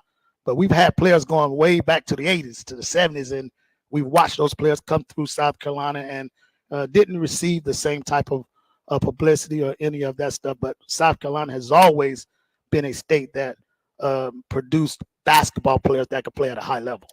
Now, shifting the focus back to this season, obviously, you guys did so many good things last year. The win total, getting back to the tournament. What is the one area you feel like you guys are going to be so much better in this year, whether it's on the court, off the court, whatever it might be? Well, I tell you, easy. When you look back at our season last year and look at some of the games that we lost, the one area that you can point to is probably athleticism or lack thereof. And that was one of our main priorities this offseason. We needed to get more athletic. We needed to get longer. We needed to get bigger. And we were able to bring in a couple of guys that will personify what athleticism is all about. And anybody that's watched South Carolina basketball over the years, this will be a different look from an athleticism standpoint. When you're able to bring in a Nick Pringle, again, I mentioned a few moments ago, I've been watching SEC basketball for 30 plus years up close and personal. And he epitomizes that 6'9", 6'10" athlete that can run, move, jump. You also bring in a young kid like Cam Scott, who exemplifies what being a special fluid athlete is all about. At 6'6", he's running and jumping all over the place. And, Colin Murray Boyles, who, as we all all have seen, is now one of the best players in the entire country. He's as athletic and as powerful and as explosive as they come. Now, Zach Davis, we'll see a lot of that on the court this year that will be somewhat different from what we saw last year, even though we had a really, really good year. But athleticism is an area that we needed to kind of identify in our recruitment, and we were able to do that. You mentioned Cam Scott a moment ago, and Coach Paris not long ago said if he does not become a freshman All-American, he would work next year for free. Obviously, high expectations for coming into this year, but what's the excitement level of what he's going to mean to this program over the next couple of years as one of the key pieces on this team? It's huge. And again, it allows us to remain relevant in the state of South Carolina because Cam Scott was a top 30, top 35 player in the country. Could have gone anywhere. And he decided to come here, play at South Carolina. And the excitement that's associated with him, he loves it here in Columbia. He often talks about how much he appreciates the love and affection that he's getting from the fans. And when you see that young man get on the floor, you'll see a guy with a really, really bright future. He just moves differently. He's smart. He receives. He takes coaching. And not only does he take coaching, but he'll find a way to go out and execute whatever details he's been given as a basketball player. And he's going to be a special kid, and he should be in line to follow what we've been able to do as a program the last couple of years, and that has put our freshmen on the SEC all-freshman team. He should be next. Yeah, and one other question. You talked about the athleticism you guys have and just how much bigger you guys have gotten. I've noticed some of these guys on the team just look a lot more stronger, like BBV went from 228 to 260. what goes into the summer and the work you guys put in to get to that point where you guys are feeling like, yeah, we're much improved now from that standpoint? Well, strength and conditioning, that's a really, really important component of what we do and who we are. And at this level, that is so important. We have one of the absolute best in Scott.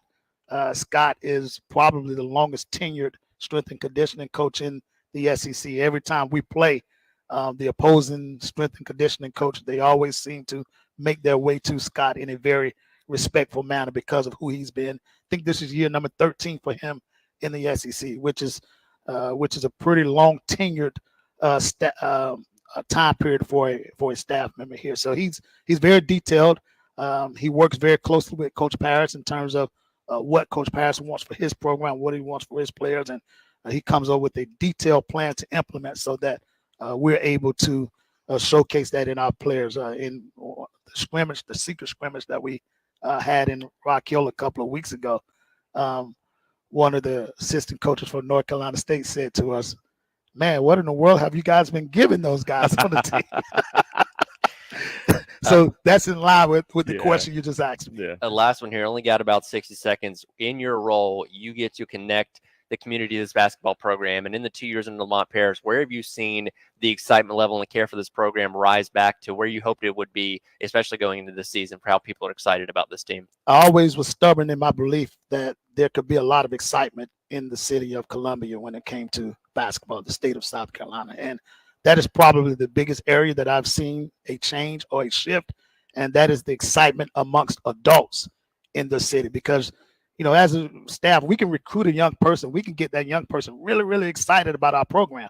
But if that adult isn't excited, then that excitement probably won't travel up. But if we get adults excited about our program to include creating an excitement for our young people, then you marry those two levels of excitement, and then that produces the ultimate level of interest that we want to have for our program. Well, Coach, we're excited about the exhibition tonight against Worcester and obviously getting the season rolling against North Florida coming up on Monday, and hopefully see you guys back in the tournament once again this year. Sounds good. Thank you guys so much for having me. Absolutely. Appreciate He is it. men's basketball assistant Kerry Rich. Will come back and wrap up hour number 2 of the Extra Point live at Colonial Life Arena. Tyler and Jack here on the game.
Keep going. Dave. Dave. I think you got it on backwards. Flip it around. Hold on.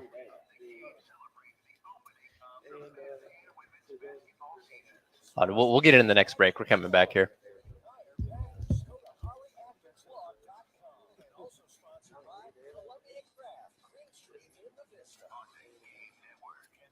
I can hear it though. Welcome back in. It is. Sorry, Dave. Welcome back in. It is the Extra Point. Tyler and Jack Felcher along with you for a few more minutes here. Then we'll jump into the Gamecock Central Takeover Hour presented by Firehouse Subs, where we are set to be joined by Dawn Staley leading off the 11 o'clock hour. Talk about this women's basketball program as they get set to defend their undefeated national championship season, tipping off against Michigan in the Naismith Hall of Fame Classic coming up on Monday. Again, the men's team in action on Monday as well, taking on North Florida here at Colonial Life Arena. Take a quick aside.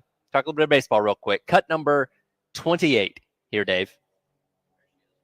This is loaded, 2 out. Cranks the ball, deep left field. Volpe with redemption.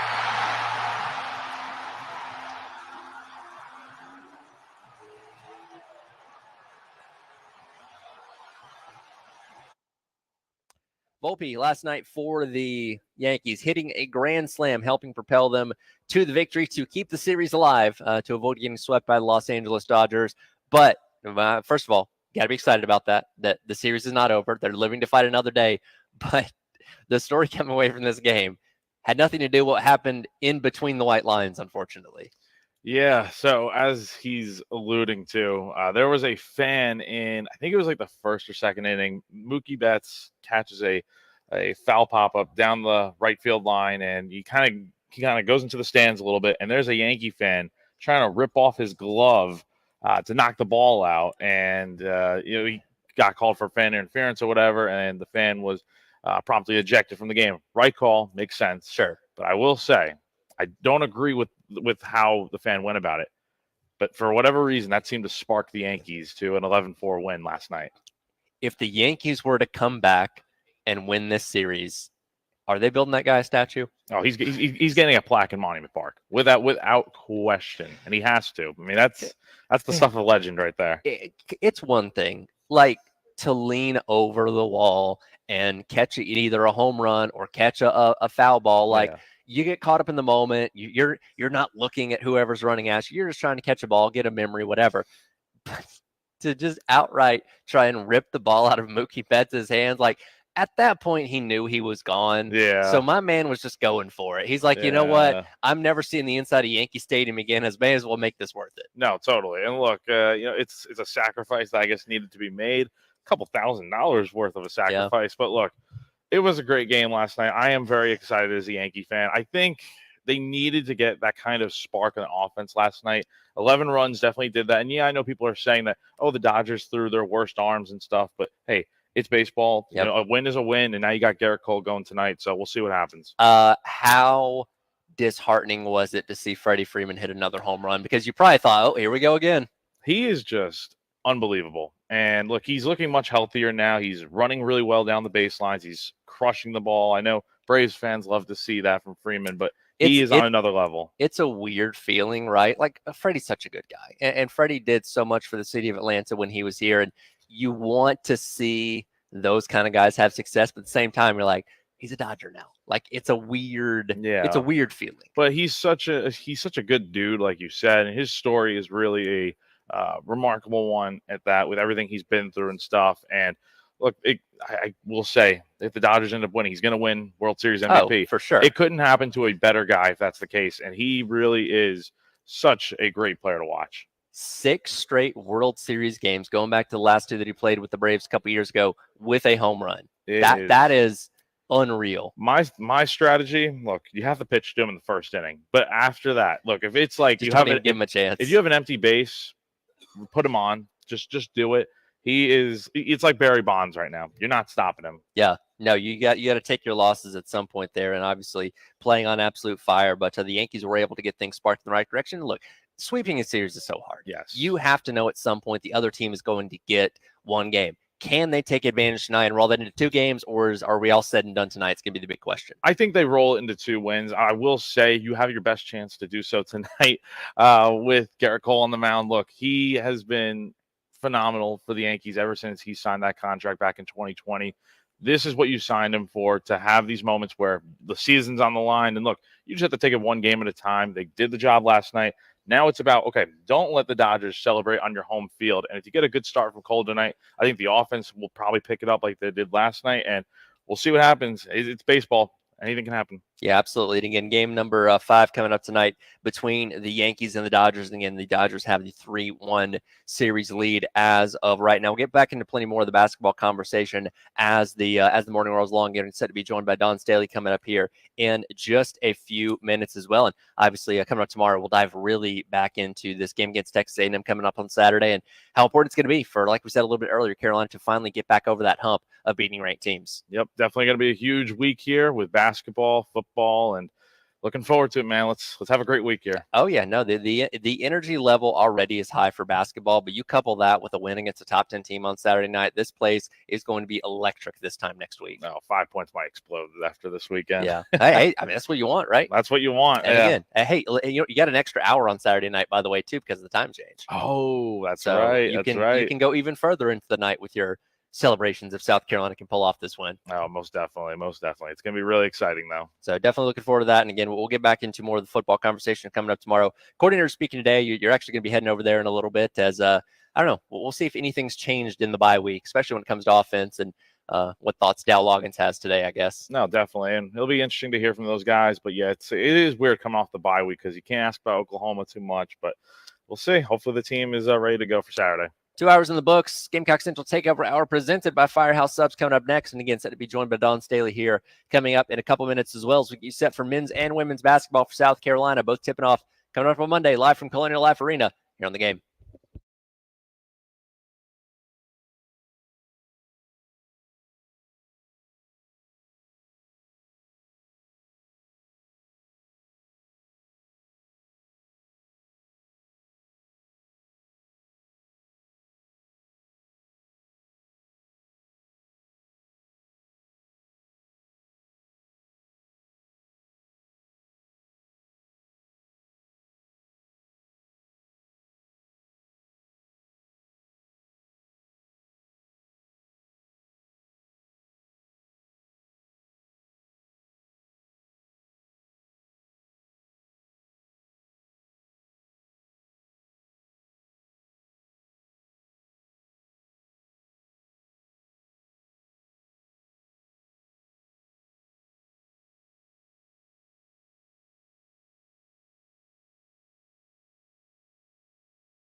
Hot, right?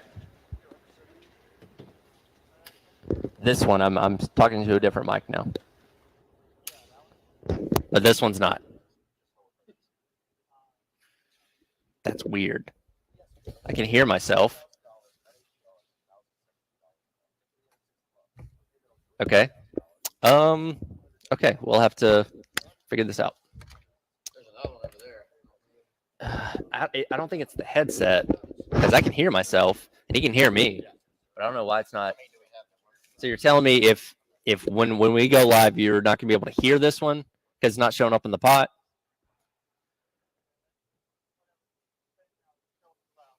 But is it coming through the pot though? So now it is. Okay, I can turn it down. But I'm just making sure you can hear it's coming through. Okay, is that better? Down more? Okay. All right. How about now? That's good. Okay, but this one will come through, right? Okay, perfect. Sweet. Oh, we got champ. Heck yeah. So this will be it can be either one. Yeah, that's fine. That's fine. Yeah, I'll use in case this one's messed up. I'll use this one so you can use that one. That way. these are good. Those are good. Yeah. So,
$11 o'clock on your Wednesday morning. Welcome back in. It is the Gamecock Central Takeover Hour presented by Firehouse Subs.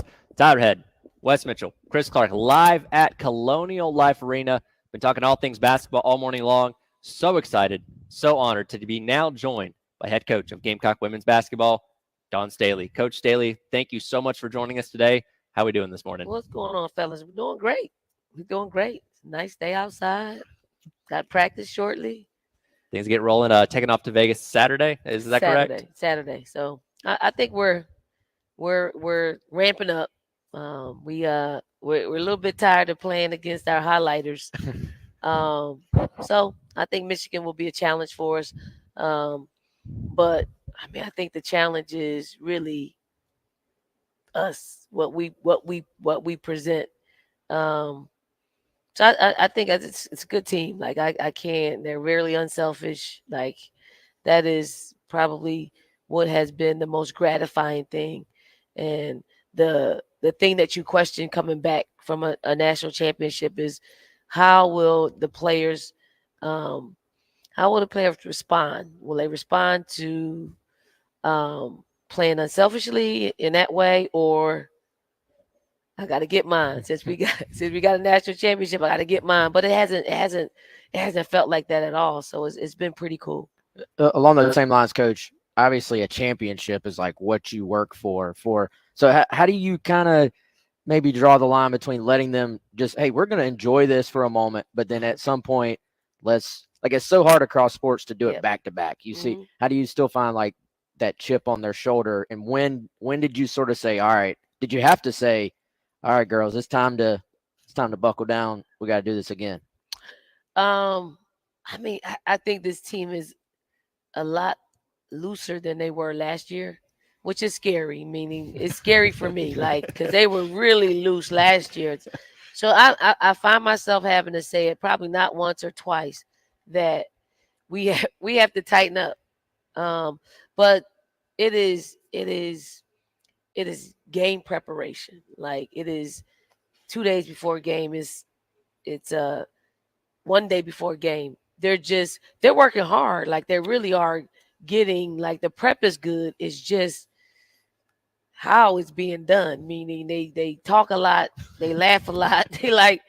I'm like, but that's who they are too. So as a coach, you want them to create this identity, and you want them to be them, but it's so different than how I like to operate. But it's them, but they're giving us the results that we want. So I like this team. I mean, they're funny, they are cohesive, they are like, I mean, they're tight. We've had some tight teams. I don't think we've had a tighter team. And when I say that, it is they hold each other accountable. Like it's a look, sound, feel. If something looks, sounds, or feels off, they address it themselves. If it looks good, they encourage it. So it's kind of cool to see that dynamic. You mentioned just the identity of this team.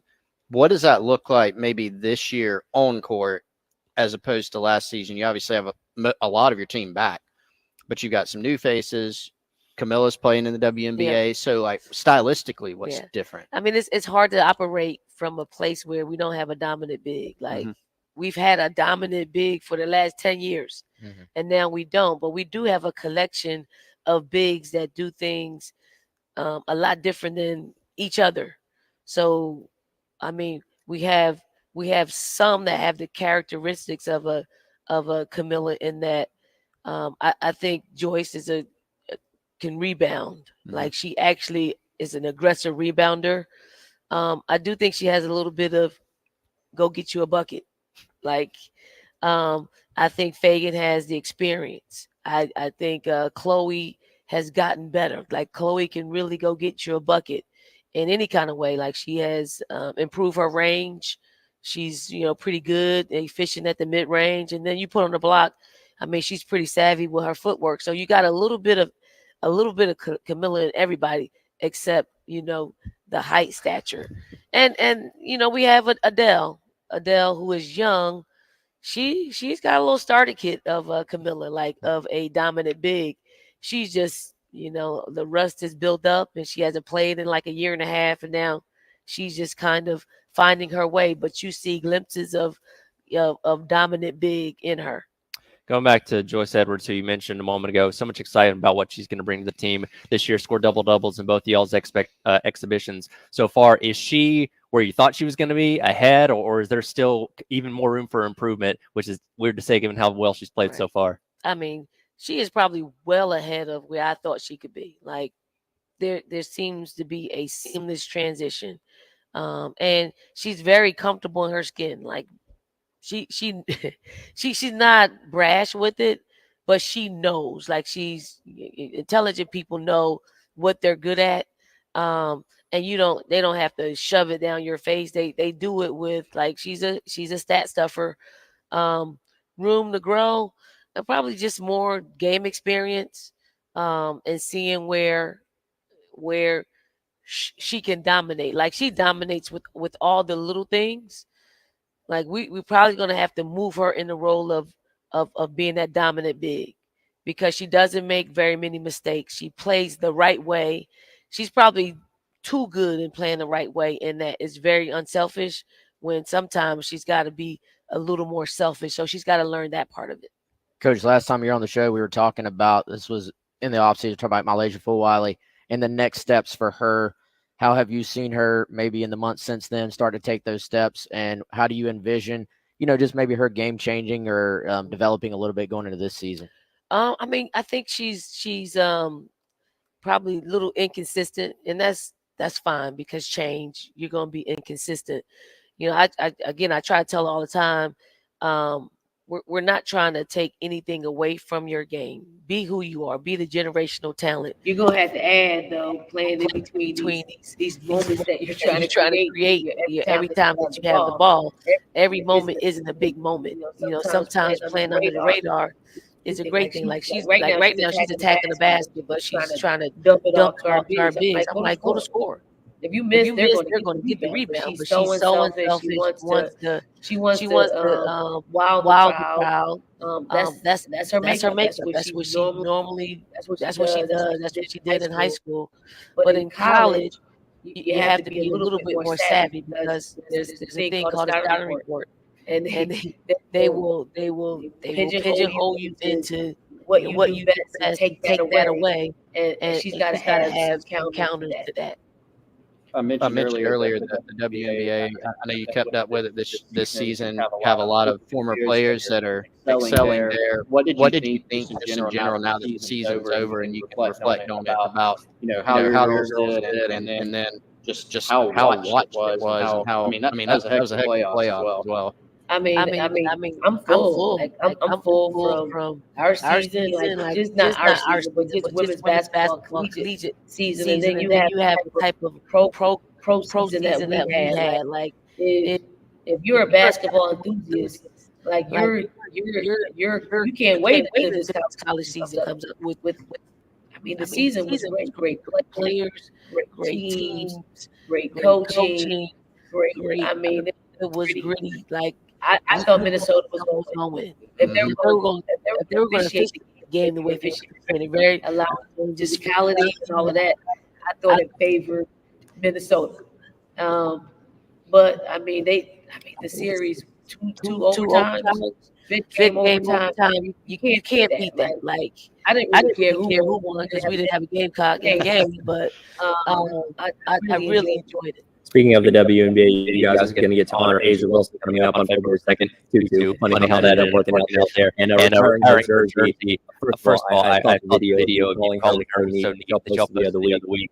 What now that you have perspective a couple years later, what does she meant to the success of this program even after she's been gone? There's a reason there's a statue out in front of this place of her.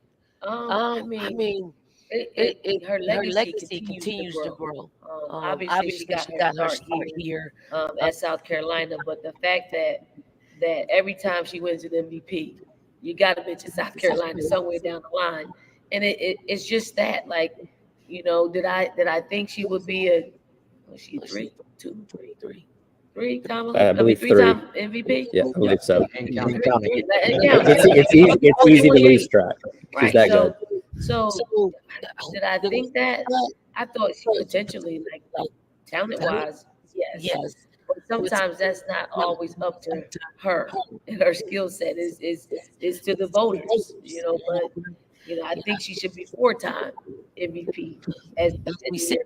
And those are things that's outside of her control. But what she can control is when someone gives her a fourth place vote, and she responds with, "There's no question that she was going to be MVP. No question. Like when you could take, you pour into your game and the statistics and the winning and the consistency is synonymous with what we've been able to do here in South Carolina. So she is really the sample of how you do things and how you have consistent success."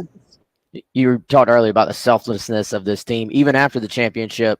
How the heck do you make a starting lineup when you just look at just the talent, just talent everywhere, Coach? It's hard. It's hard. So, our job is to, for us, I don't think cohesively our second unit is doing it for us. Like this particular team, they're not. Like there's a drop off in energy. There's a drop off in chemistry. So we got to figure out how, because they probably all deserve to start, and they probably all will play better starting. But it's hard to break up the guard trio. Chloe has been just outstanding. Like it's hard. And then Fagan is Fagan has improved as well, and she's our the player with the most experience on this team as far as post play. I think everybody else, Joyce could probably play anywhere. Miriam is still trying to get her footing, but she adds a different element to what we have. So the only question is post play, and Fagan won the job. Like she did what she needed to do. She lost some weight. She's focused. She still has to get off to better starts for us as well. So it's all it's although it's almost the same team we're bringing back, there's a big void in Camilla being gone. A last one for you here. You got right about 60 seconds. Just the one thing that excites you the most about this team this year. I mean, the unselfishness, really. Like you, as coaches, you kind of say the same language every year. Like, find the best shot on the floor. Literally, like give up a good shot for the best shot on the floor, and you find yourself saying it over and over again. But then you have a team like we have, and we have an exhibition game when the lights are on and people are in the stands, and they do it. Like, I want that to be a fabric of who we are, and keep that purity of our team intact, because and then I also want, if we had a hot hand, I want us to feed the hot hand. And I think they will recognize it, but they're so cool and close and want each other to be great. Champs here too. So it's I want to see how they respond to the target being on their back. Well, Coach, we could sit here and talk basketball with you all day long. We know you got to run. Thank you so much for hanging out with us, and best of luck to your team this year. Thank you. I'm a listener too. Every time in my car, I'm listening to 105, 107.5. We appreciate We that. certainly appreciate appreciate it. y'all. We'll have more from Colonial Life Arena coming up next here on The Game.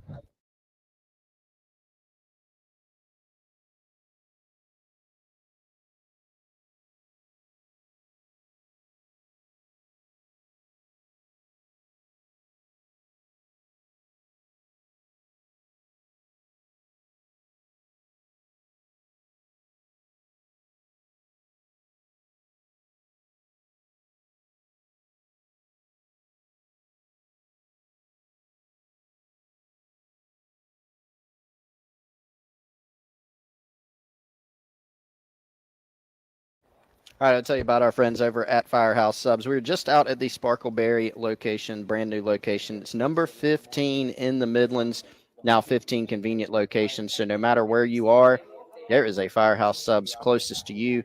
Go check out a couple different ways to order online. Use the Rapid Rescue to go to avoid the wait.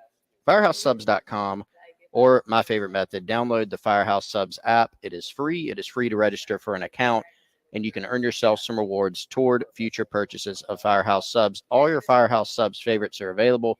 They can handle your catering needs for the big game this weekend or the rest of this season, or if you're going on the road. Make sure you check them out for your catering needs. FirehouseSubs.com or the Firehouse Subs app. And make sure you check out the new limited time only Thanksgiving turkey sub. It is outstanding. Shout out to Larry Chandler, owner and operator, 15 Firehouse Subs locations, FirehouseSubs.com, or download the app.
presented by Firehouse Subs. Tyler Head, Wes Mitchell, and Chris Clark along with you here on your Wednesday. Again, thank you so much to Coach Staley for joining us for a couple minutes there. We literally could have sat here and talked basketball with her all day long, but she has important things to do, and we got plenty more basketball to talk, as it is a exciting time. A couple days away from both men's and women's tipping off on Monday. Men against North Florida here at CLA, and the women, of course, in Las Vegas taking on Michigan as they look to defend the national championship. And we talked to Tina Powell a little bit earlier, and it's an interesting conversation when you get a chance to get into this with Coach, where, every single year there was that carrot out in front of the team of, well, you haven't done this, you haven't done that. You won a national championship, but you haven't done it as an undefeated team. Well, now they've done all those things. Now you have to motivate yourself internally of saying, okay, well, let's go out there and do it again, which, is, of course, easier said than done.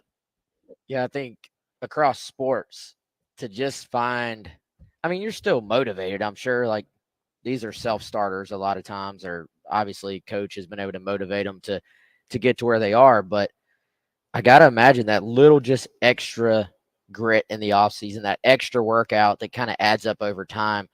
How do you find your chip on the shoulder again? I think is difficult for teams, and just sometimes, the grind of playing that full season, playing deep into the tournament, and maybe knowing how to let yourself reset a little bit, but then also knowing when it's time to lock in again can be difficult. But obviously they're talented, and they are the hunted now. Like, you are the program, you're the standard. And so everybody, when you step into their arena, they're coming for you. When they step into this place, they're trying to come for you as well. So I think it's going to be fascinating to see.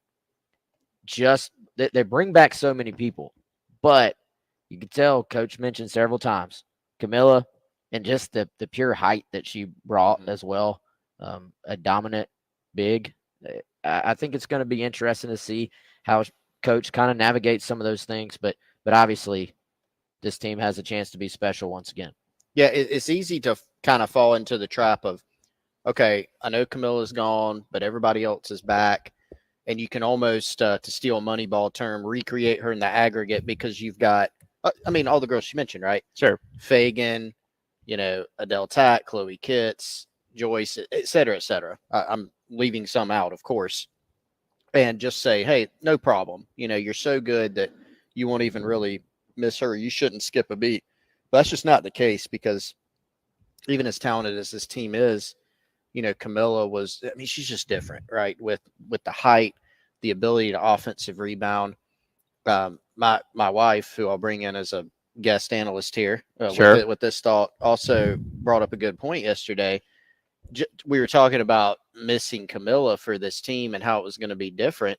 And as good as that team was last year, it took a Camilla Cardoso buzzer beater against Tennessee to win the SEC tournament and preserve your undefeated season, right? So as dominant as that team was and not losing a game, it took that, to prevent from being whatever their final record was. What was it? 38-0, something like that. Yeah. 37-1. No losses. That's all you need to know. Yeah, no losses to, from one loss to that, and give you the chance at that record. So, it's tough, even with who you bring back, to kind of recreate that. And I think you made a good point, Wes. Dawn was very open about that, as she usually is, and kind of got my wheels turning a little bit more of, maybe I've underestimated just how difficult it will be to replace her. And I brought this point up earlier when Jack and I were talking, and Coach Staley obviously saying the praises of Joyce Edwards as well. I think it speaks to when, yes, you don't have Camilla Cardoso, so you don't have that same size on the team, but this roster is so deep, and you have to plan for everyone. We talked so much last year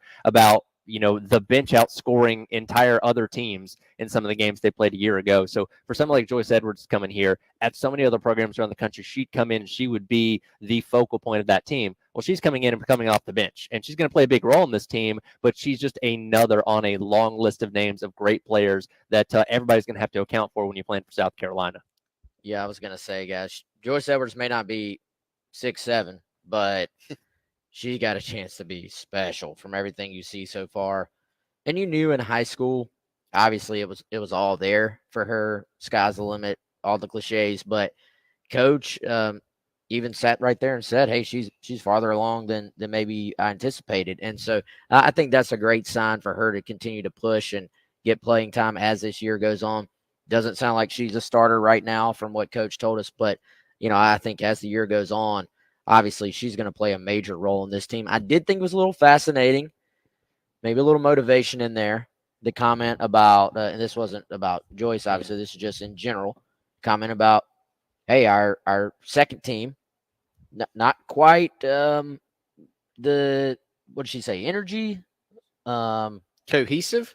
Yeah, she wants drop off. She wants a little more out of that group. We'll put it like that. And so I thought that was kind of interesting, but obviously, I mean, the talent they have on that second group, and every team is different.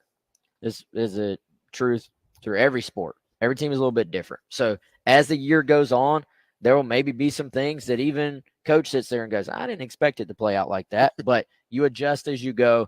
The lineups, the sort of lineups that are on the court together, who plays the most minutes, all that stuff will sort of morph until we get to the final sort of vision for what this team is going to be. Well, think back to last year, early in the season, and I think it took, she talked about this, Coach Staley did, as the season went on or towards the end of the season, kind of reflecting towards the beginning before they started playing games. And remember all her comments about like this group, I don't know about this group, right? And then they ended up doing what they did. And she knew that was a talented group, right? But would they come together like they did? And obviously they did. So on one hand, she seems to feel great about this team and a lot of its characteristics, the experience coming back. She kept going back to the unselfishness, but there are still some things, some boxes you've got to check, some areas that you've got to improve in and grow in. And one of them is that second team. The good news is that's a group full of girls who could start here or start at basically name your program in the entire country. And so the talent's there for them to get better and get more cohesive as time goes on. Yeah, absolutely. Plenty of things to be excited about for this women's basketball team. We'll talk to our guy, Chris Wellbaum from Gamecock Central coming up next. Get his thoughts ahead of the season opener on Monday against Michigan out there in Las Vegas. Again, broadcasting live here at Colonial Life Arena all day long. Thanks to our friends over at Atkins Law Firm. Appreciate everybody also checking us out on the Game TV. Sponsored by our friends over at Shepherd Glass and powered by our friends over at Integrated Media. Chris Wellbaum coming up next, talking women's basketball on your Wednesday here on the Game.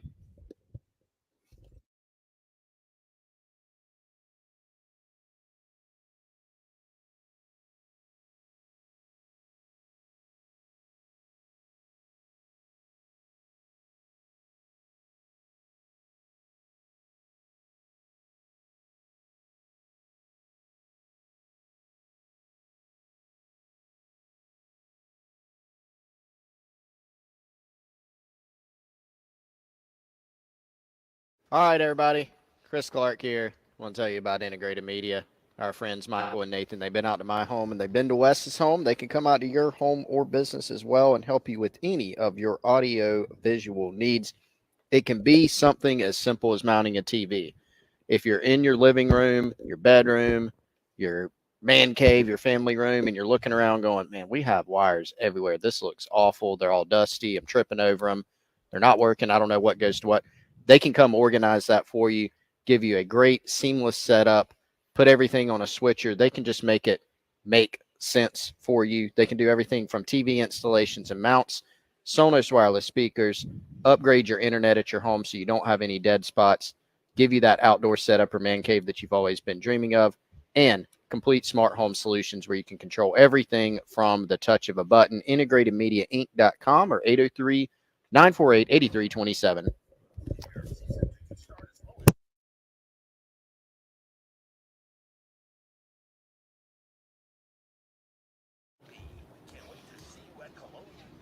Test. Is that better? Okay. Is Terry still there? Okay, never mind.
People are talking. People are saying. Many people are saying. Welcome back in. It is the Gamecock Central Takeover Hour presented by Firehouse Subs.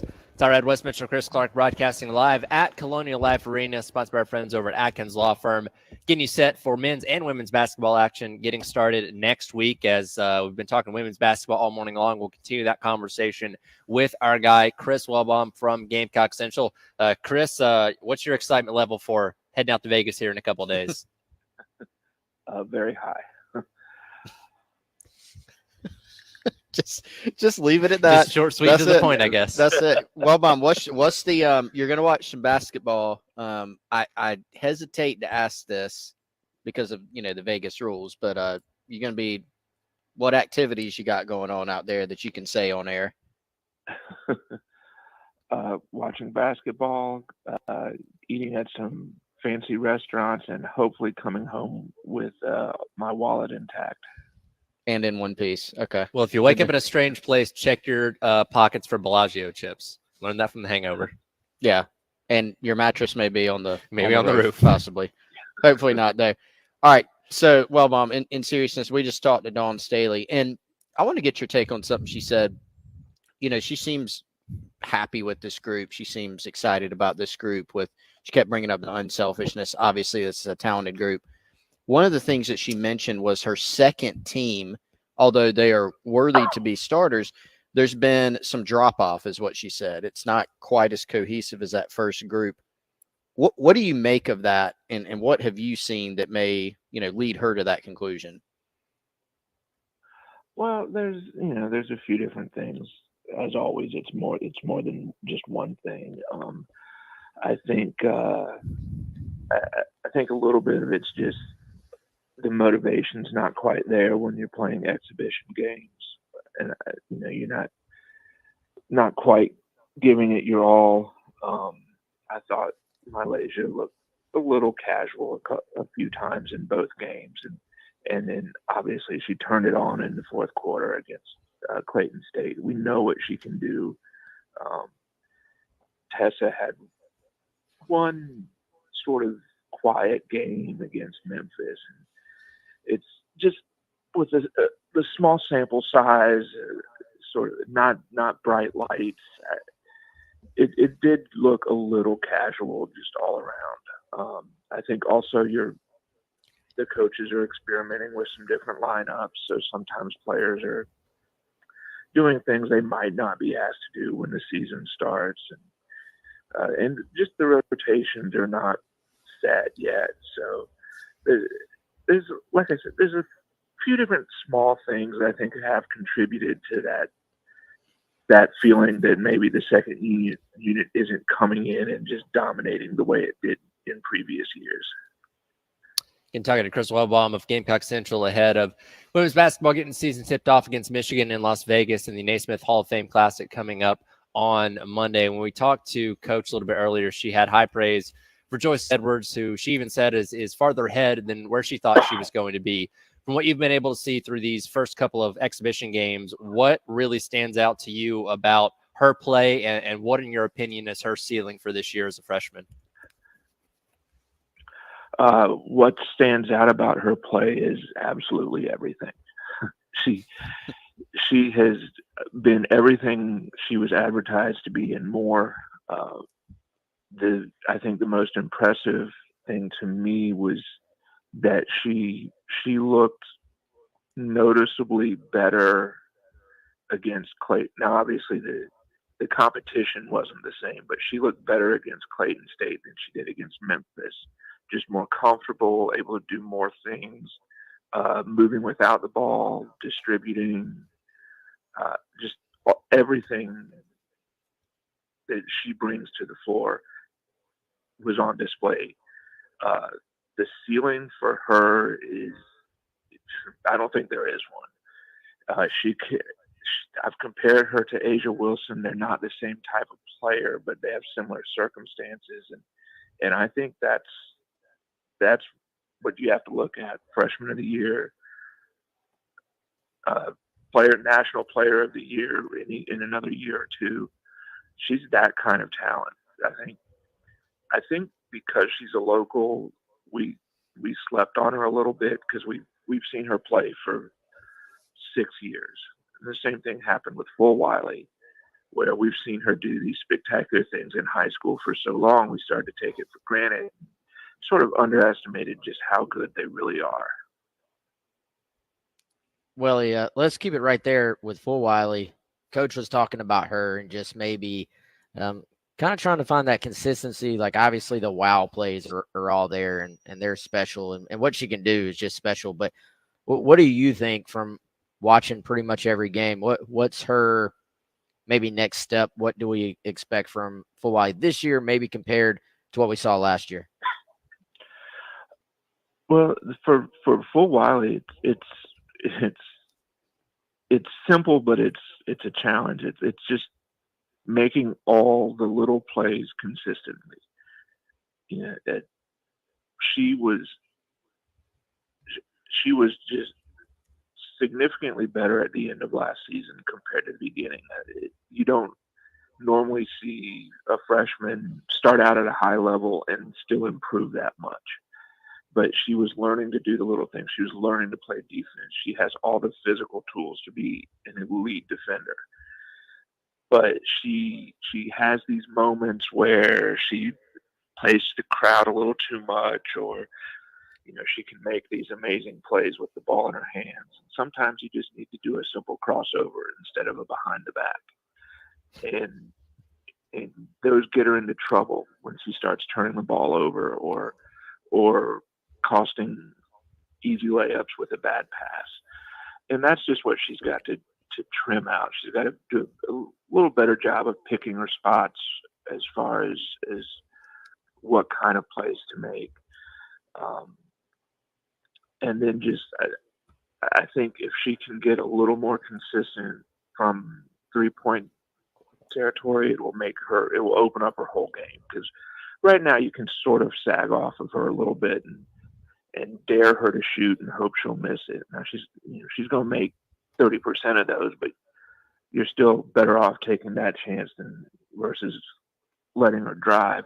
If she can make step out on her, it's going to open up the lane to penetrate. The one thing I have liked from her in these two exhibitions is that she's really doing a good job of looking to create for her teammates. That was something she struggled with at the beginning of last season, was she could get to the rim, but she didn't always know what to do when she got there. And now she's really doing a good job of figuring out whether she needs to take the shot or dump it off or reset. Welly, I'm intrigued by Gamecock transfer Miriam Dowdo, who came over from Arkansas, and Dawn mentioned her earlier as well as a player that she says brings, I think she said, a different dynamic to the team. What have you seen from her, and then how could she fit into this loaded roster this season? She's in a really unique position where she comes in with 2 years of playing experience that does her almost no good. The system that Arkansas plays is so radically different from what South Carolina does that she's basically having to relearn everything that she thought she knew. After she committed, I went back to watch some of Arkansas's games just to get a better feel for her. And I turned the first game off in the second quarter because I realized nothing that she was doing is something she'd be asked to do now. So it's a big adjustment. She's got tools. That's the one thing you can say about all the, with replacing Cardoso, there's pieces, and all the pieces have tools, and they all have different tools. And with Dowda, she's a good shot blocker. She's a really good shooter for the position, but she's got good footwork, but she's still learning rotations, learning where to be. So right now that's limiting how much she can play, but she's smart. She'll figure it out. She'll probably be more effective by the end of the season than she will be at the beginning. Chris, got about 60 seconds here. Going into last season, everybody talked about a potential rematch with Iowa, having to see LSU again. Obviously, Tennessee gave South Carolina its toughest game of the year that took the miracle three-pointer from Cardosa to continue on with the undefeated regular season. Last one for you here. Who, either on the schedule or somebody they could match up with in the tournament, is the biggest obstacle for South Carolina this year? In the non-conference schedule, I'll go with UCLA just because right now there's not a post that I think can match up well with Lauren Betts. In conference, it's definitely Texas. They play each other twice. Those two games will probably decide who wins the SEC. Texas is getting back Rory Harmon. They've got the preseason player of the year in Maddie Booker. And it's Vic Schaefer and Dawn Staley. And they, with all of that history and playing each other for the SEC, I think it was 4 years in a row. So those are the two matchups that I'm really looking forward to. Well, appreciate your insight, Chris. We'll be checking with you as the season rolls along. Don't have too much fun out there in Vegas now. I'll try. All right, he's Chris Wellbaum from Gamecock Central. And again, we'll be talking to him as the season rolls along about all things women's basketball. We'll come back and wrap up today's edition of the Gamecock Central Takeover Hour, presented by Firehouse Subs, live from Colonial Life Arena, sponsored by our friends over at Atkins Law Firm on your Wednesday here on The Game.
I have resisted so far turning from the air to the heat at the Clark household, but guys, it is happening soon. Maybe some of you have already done that, made that switch in the Midlands, and hopefully you didn't have any problems. But if you do have problems with your air conditioning or your heating units at your home or your business, I've got a great recommendation for you. It is our friends over at Krantz Cooling and Heating, 803-672-3224. That's where you can go to learn more about their family-owned business, how they do things, their service area all around the Midlands, and you can even request an appointment or a free quote on what you need right there. Again, KrantzCooling.com, Krantz with a K, Cooling with a K. Reliable, family-owned. They've been to my home. They've been to my mom's home. They can come out to your home or your business and help you with all your HVAC needs.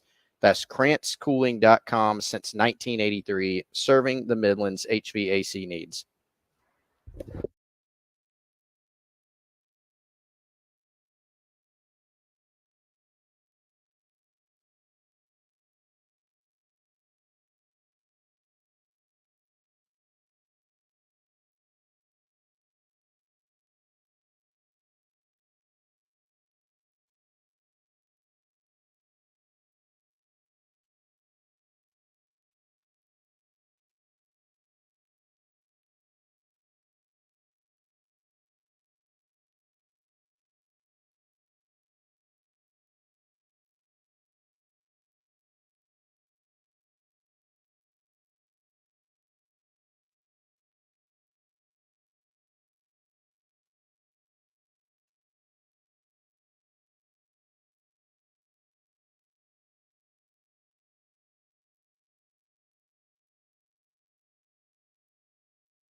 Welcome back in. It is the Gamecock Central Takeover Hour presented by Firehouse Subs.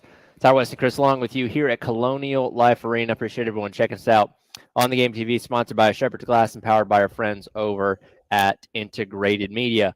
Real quick, because we've been talking about women's basketball all hour long, have another pair of tickets to give away to the women's basketball home opener coming up Thursday, November the 14th, taking on Coppin State. Caller number 5 right now, 803-404-6100. Win yourself that pair of tickets to see Don Staley's crew for their first home game of the season after they take on Michigan and NC State here in their first couple of games. Guys, we've obviously spent this entire hour talking women's basketball with Dawn and with Chris Wellbaum in that last segment, but a few minutes here on the men who are obviously coming in with a wave of momentum after going to the NCAA tournament a year ago, getting overlooked once again this year, picked 11th in the SEC, not projected to make the tournament field once again. Right exactly where Coach Paris would want people to think they're going to be, is they're going to go out there and try and prove people wrong with a little bit different cast of characters than they had a year ago. Yeah, I think, is it last? No, but to still be picked 11th. Sure. I think you use that. And I know some people say, it doesn't matter once the games tip off.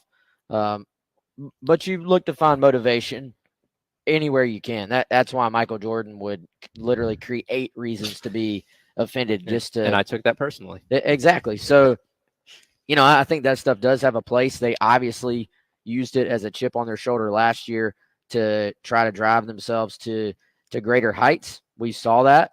And now you have a very different group, but a group that I believe is maybe equally talented and certainly more athletic. And I put this out earlier this year. Of the 10 teams predicted by the media to finish ahead of South Carolina in the SEC, South Carolina beat 6 of them with a combined 9-0 record. They split with one of them. That was Tennessee. And Texas was not even in the league yet. So I know teams are very different from year to year, and you lose guys, you add guys. But it's interesting that our SEC media brethren kind of almost are treating last year like a flash in the pan or a fluke or whatever you want to call it. Again, this team will look very different. But when you talk about CMB being a year older, the addition of the guys that transferred in, Nick Pringle, we've heard a lot of great things about him. Then you add in Cam Scott, who was just a bona fide blue chip guy, like Kerry Rich said earlier, could have gone anywhere. And there are reasons to be genuinely excited about this basketball team, not just we're excited it's a new season, kind of the stuff every fan base hypes themselves up about every year. Like, hey, there's a way, there's a path, it could happen. There's genuinely reasons to be excited. Yeah, it's not just like conjured out of thin air, right? That this team could be, really good once again. I think my theory on the SEC media thing, to be just quite frank about it, just not a name brand program, right? Sure. Not, I think Wes is right. They view it as, South Carolina, that was cute, had a nice year and all those things. And if you actually dive into it a little bit more, well, they lost, a few of their best guys. Michi Johnson transferred. BJ Mack isn't around anymore. You lose Talon Cooper. They won't be able to replace those guys. And so obviously we'll see how it plays out, right? Sure.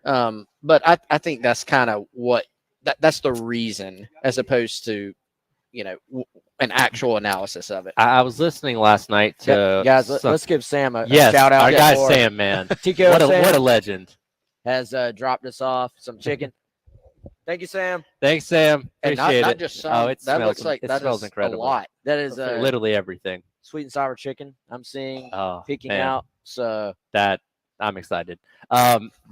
Real quick as we wrap up here, going back to what you were saying there, Chris, I was listening to what Coach Paris said at SC Media Days the other day, and he said, I know my name's not sexy in the Southeast as of right now, and I think he's not earned that benefit of the doubt from a lot of people just yet, because it was just 1 year. And if you can do it again this year and the next year and the next year, then people say, Sure. okay, we're just going to assume South Carolina's going to be a good program. But it takes a while to build up to that, because this is a program that had not been to the NCAA tournament since that Final Four run. So people do not see them as a brand as of yet. It's going to take time to build that. Yeah, it is. I mean, not a name brand program, not a name brand coach. I think people are taking a little bit more of a, okay, that, like I said earlier, like that was nice, cool. Not really on some people's radar. if it was, Auburn or Kentucky, whatever, Tennessee, some bigger name brand program around the league, I think people would have taken greater notice. But despite the losses, they've brought in some guys, as Wes said, whether it's a freshman addition like Cam Scott, transfers, guys being a year older, and some depth to this team as well, which we saw last season too. So be excited to see it tip off tonight and then throughout the rest of the season as well. Again, we're broadcasting live here at Colonial Life Arena all day long, getting you set for men's and women's basketball, tipping off on Monday. Coming up in the 12 to 3 show on the halftime show, myself, Terry Ford, going to have Jamari Thomas, Nick Pringle, Jacoby Wright, Miles Stewie, a lot of great players from men's basketball sitting down and talking to us about this upcoming season. So certainly looking forward to that. This has been the Gamecock Central Takeover Hour presented by Firehouse Subs. Tomorrow we'll get back into previewing South Carolina and Texas A&M for the huge showdown in Williams-Brice Stadium coming up on Saturday night.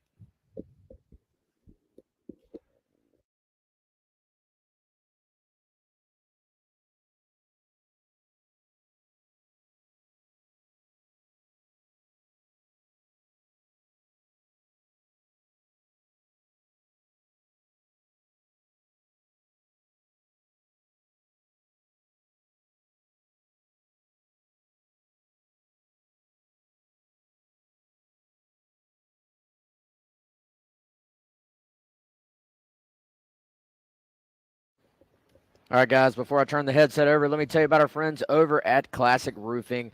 Head on over to classicroofingsc.com or just